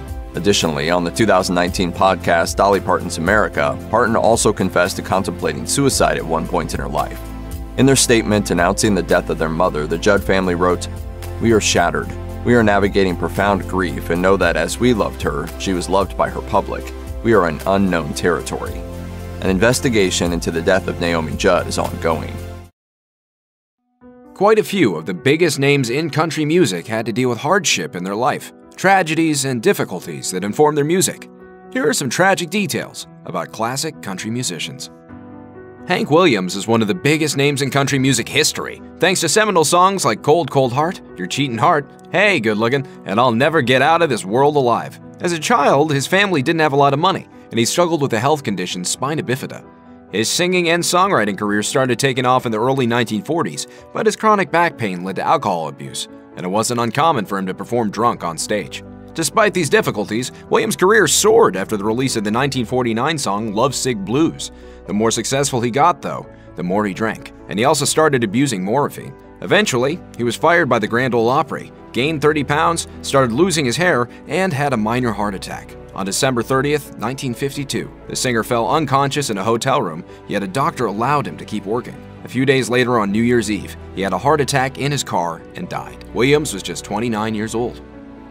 Born during the Depression, Patsy Cline, born Virginia Patterson Hensley, was abused by her father as a child. After he abandoned everyone, Cline dropped out of high school to help support her family, turning her passion for music into a career. Despite personal issues that included a divorce, Klein's career took off thanks to hits like Walkin' After Midnight, Pieces, Crazy, and She's Got You. In 1961, she survived a terrible car crash, but it deeply affected her. She later told friends that she was having premonitions of her own death. Tragically, those premonitions came true. She died in a plane crash alongside the pilot and Opry stars Cowboy Copas and Hawkshaw Hawkins. She was just 30 years old.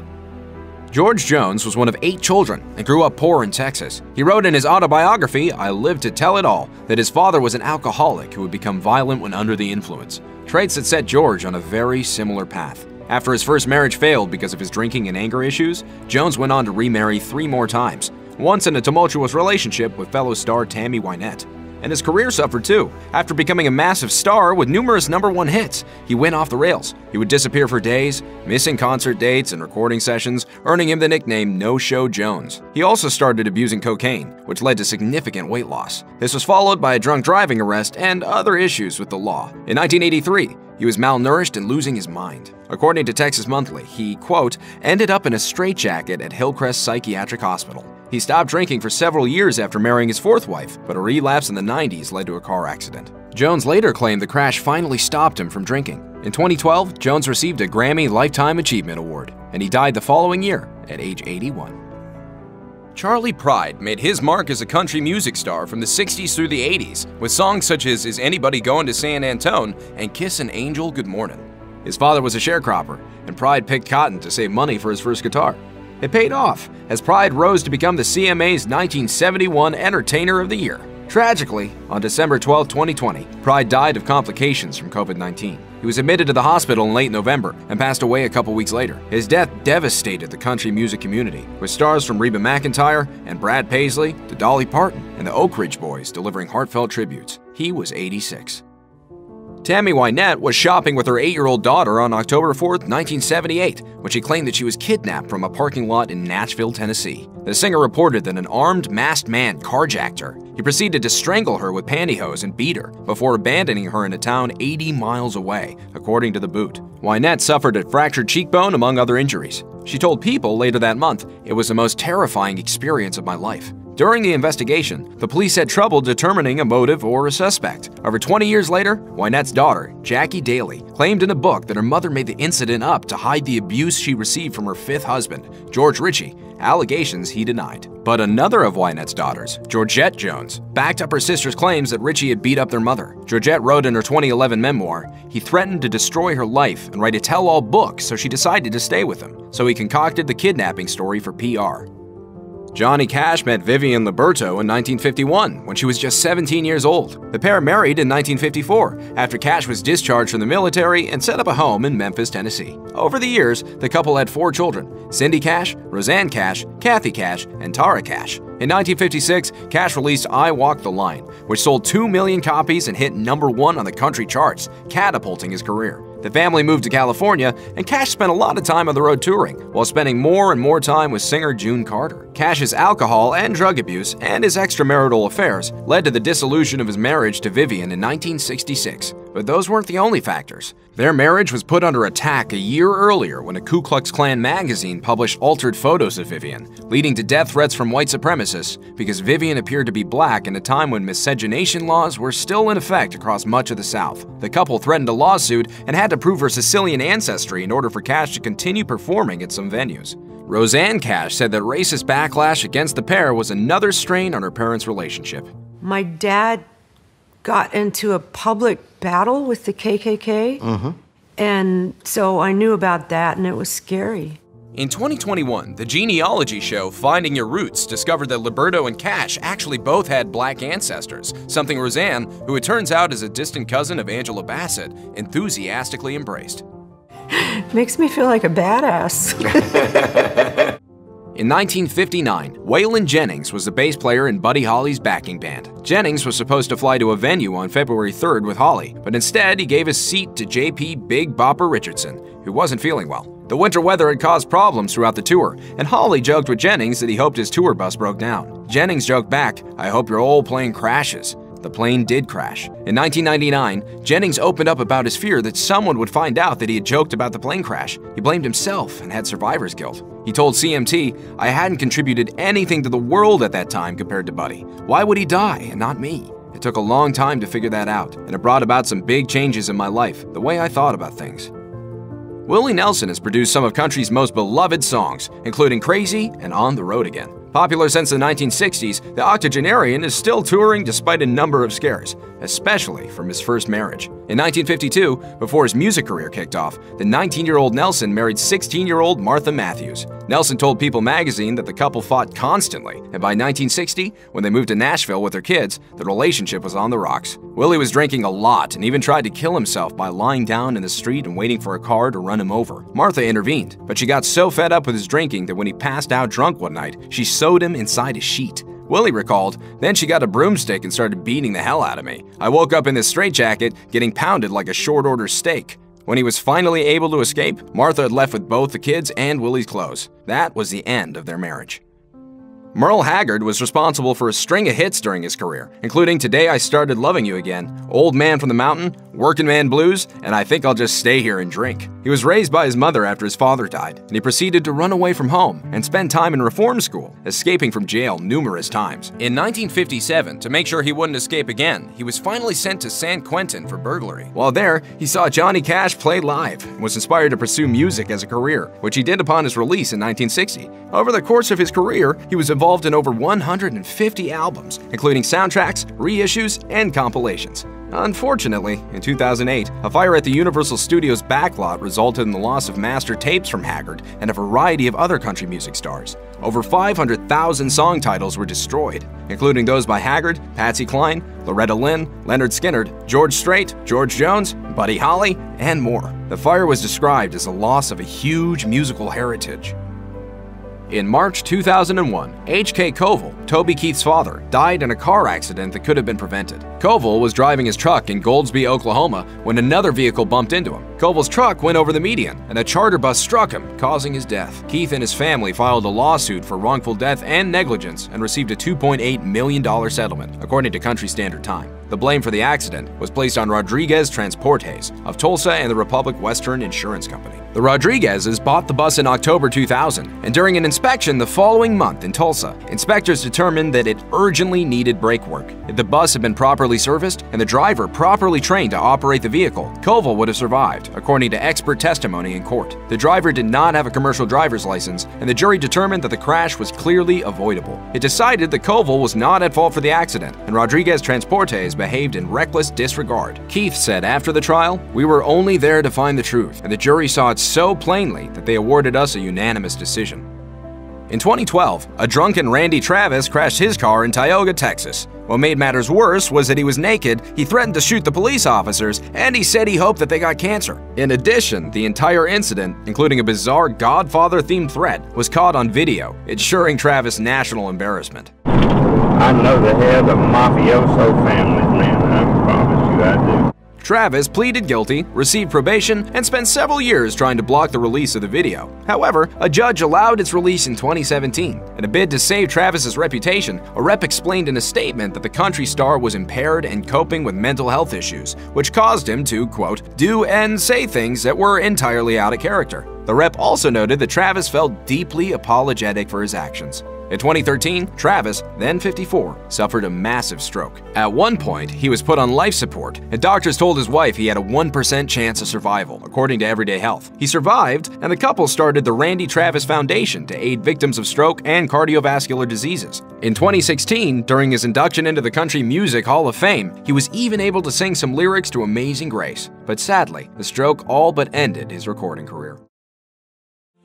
Country music legend Johnny Cash died at 71 due to complications from diabetes on September 12, 2003. There is nothing easy about Cash's life, and his last year proved to be one of his most challenging. Here's what the final 12 months of Johnny Cash's life were like. Johnny Cash spent most of the 1990s dealing with health issues. While he was originally misdiagnosed with Shy-Drager syndrome, his doctors later diagnosed him with autonomic neuropathy in 2000, a complication of diabetes. According to Johnny Cash, the biography by Michael Streisguth, His neuropathy often resulted in bouts of pneumonia that forced him to spend a lot of time in the hospital. In 2002, after he finished recording for his wife June Carter Cash's album Wildwood Flower, he fell ill again. By this time, he was finding it difficult to walk and had trouble with his eyesight, too. He was taken to the hospital for what seemed to be an allergic reaction. Legendary country star Merle Haggard, who was a close friend, told Rolling Stone, "We knew he'd been sick, and we thought he was going to die so many times over the last couple years. If you want to get really serious, he'd been near death for decades." Johnny Cash lived in constant, serious pain. Although Johnny Cash was in severe pain in the last year of his life and struggled to get things done, he remained stoic and kept his pain to himself, preferring to distract himself with work. As Haggard explained to Rolling Stone, "On a scale of 1 to 10, it was somewhere around an 8 for the last 8 years of his life." Haggard added that Cash didn't take care of himself and didn't eat well for a while, which made his bones brittle. Cash ended up breaking his jaw during dental surgery and never quite recovered from it. He lived as an example of a man in pain, going from one stage of bad health to another, but he held his head up the whole way. All Cash wished to do was work on his next album, even as his health issues grew increasingly worse. Music producer Rick Rubin said that Cash somehow could still record and keep his spirits high. One of his qualities was that he would never really talk about pain or if he wasn't doing well, so we never really knew other than when it got so bad he would say, "I can't sing anymore now. I have to lay down for a little while." In his final months, Johnny Cash was committed to music and didn't wish to stop producing albums and singing live. He was very active in the industry and worked tirelessly on his last album, American 4, The Man Comes Around. In fact, Cash recorded about 60 songs in his last 4 months. The recording process was not easy, as Cash struggled with complications from neuropathy. Though he never complained about how his illnesses were ravaging his body, Vanity Fair reported that he worried about how it was affecting his signature baritone voice, which now quavered. Still, Cash told NME that he was determined to keep making music no matter what. "Sometimes I came to the studio and I couldn't sing. I came in with no voice when I could have stayed home and pouted in my room and cried in my beer or my milk, but I didn't let that happen.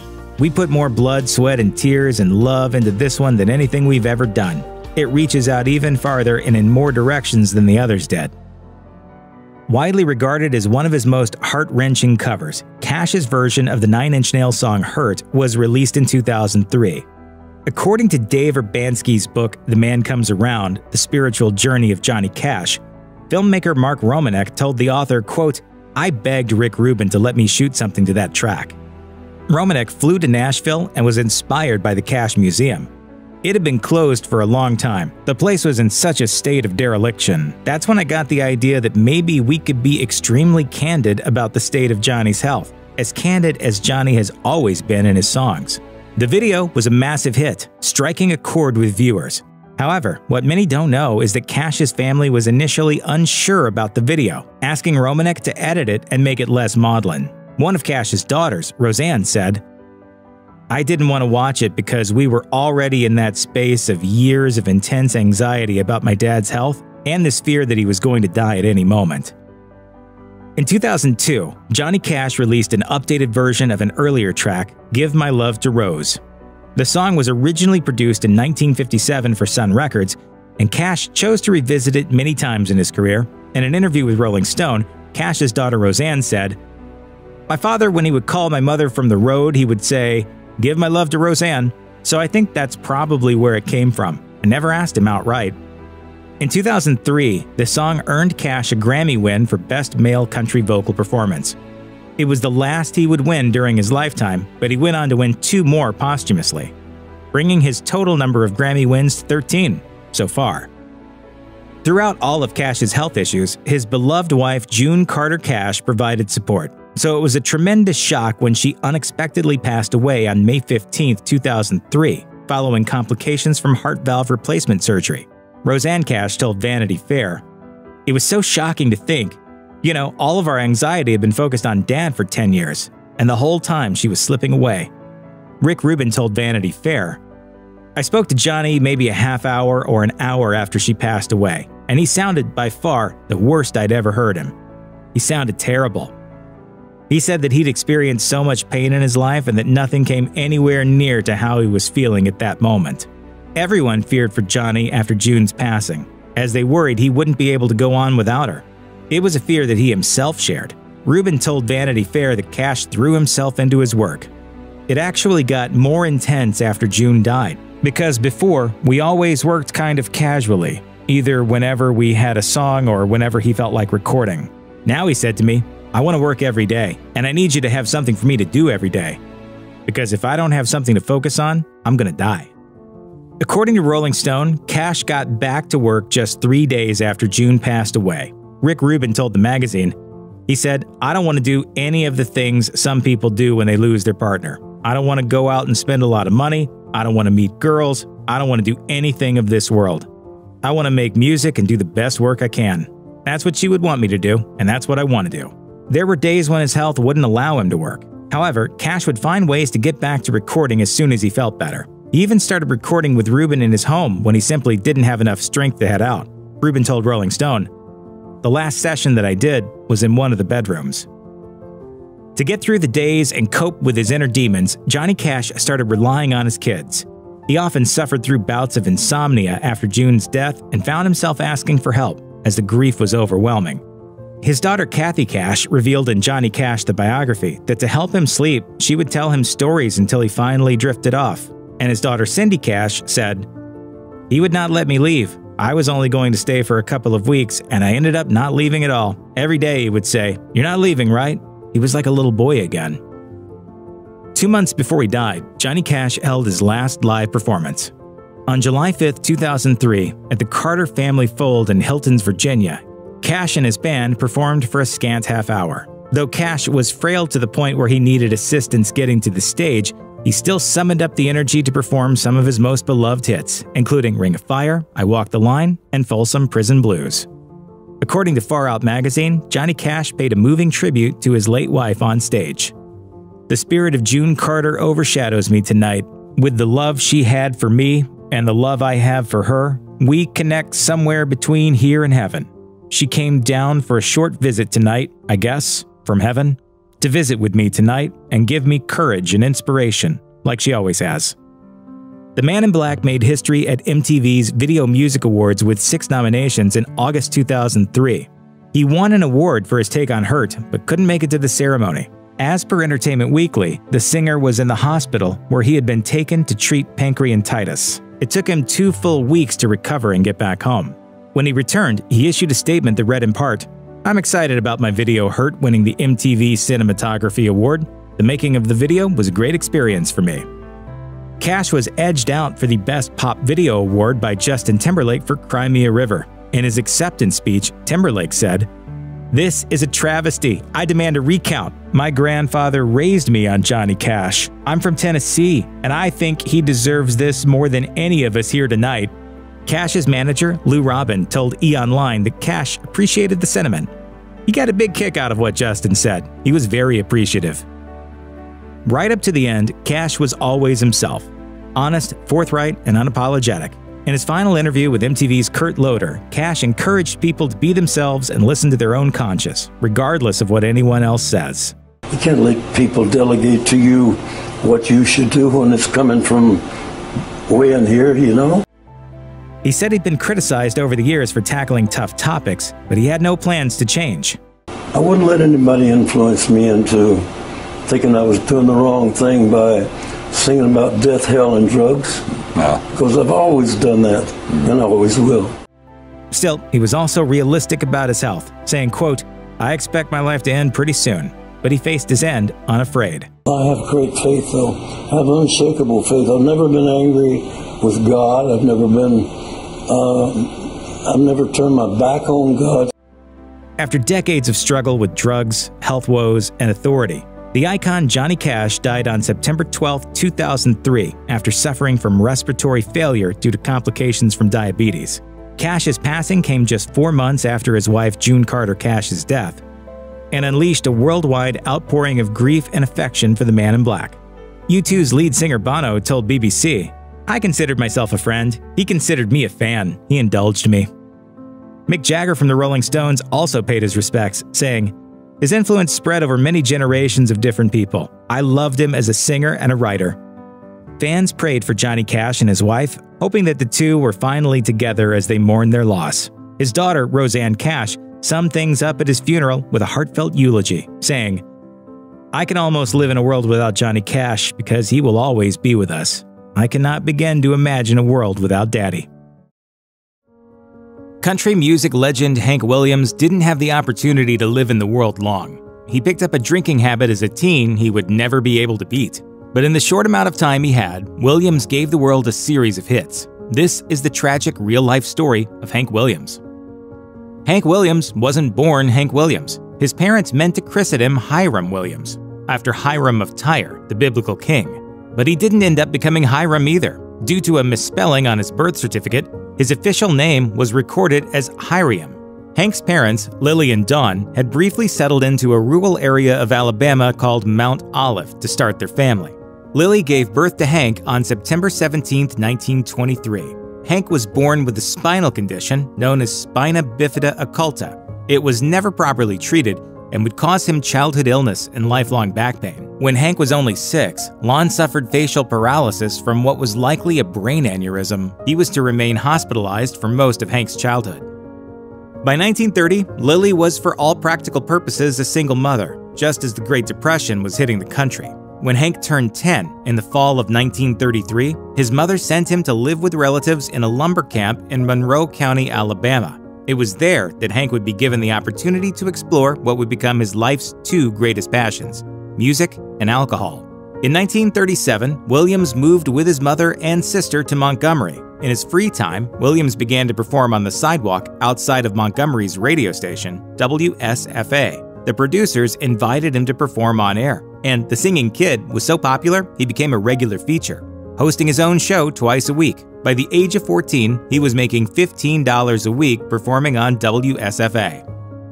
While his WSFA solo shows were successful, it was decided that in order to take his career as a country star to the next level, he would need to form a band.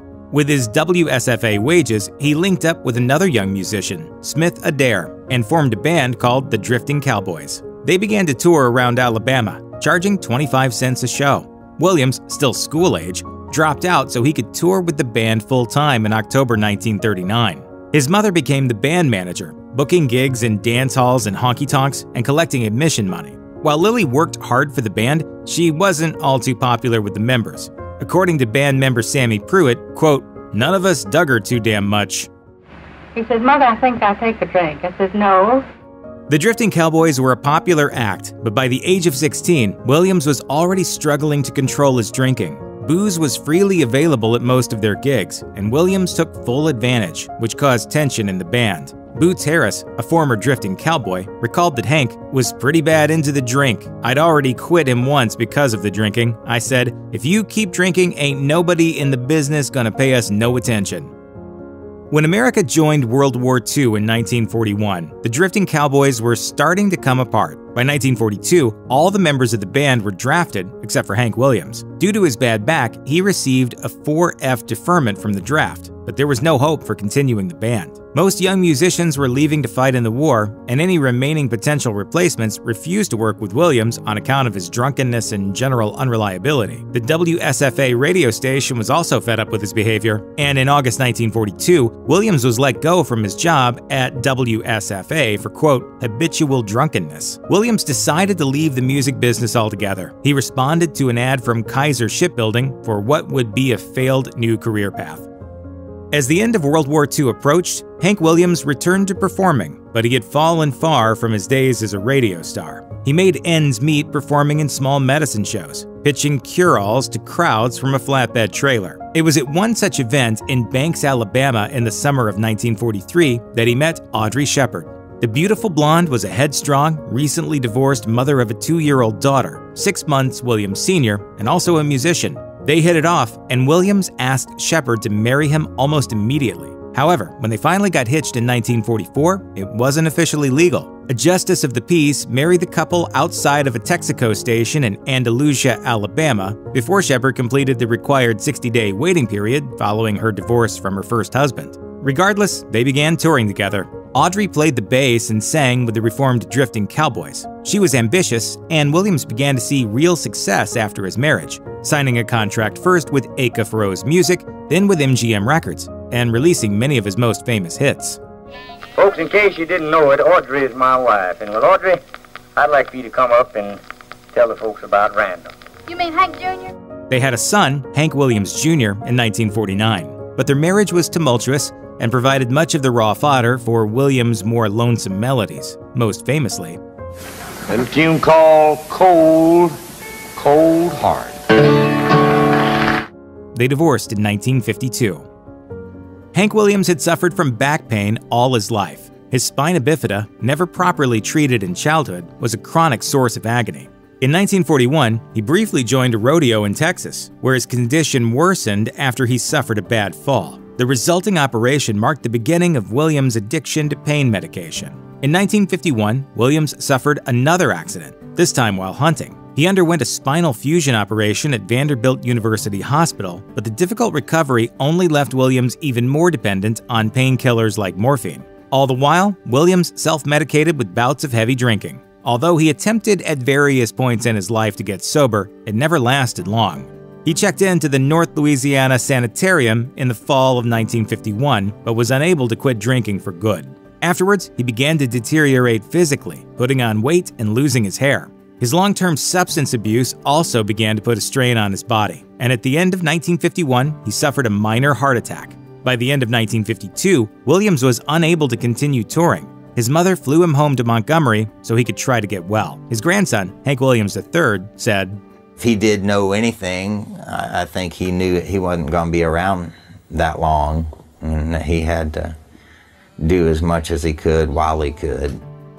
In 1952, Hank Williams had the bad luck of meeting a man who went by the name Doc Marshall. His real name was Horace Toby Marshall, and he was not a real doctor. According to Hank Williams' So Lonesome, Marshall was actually a high school dropout who had simply paid $35 to obtain a degree from the Chicago School of Applied Sciences that claimed that he was a doctor of science in psychology. He had also been previously arrested for forgery and armed robbery.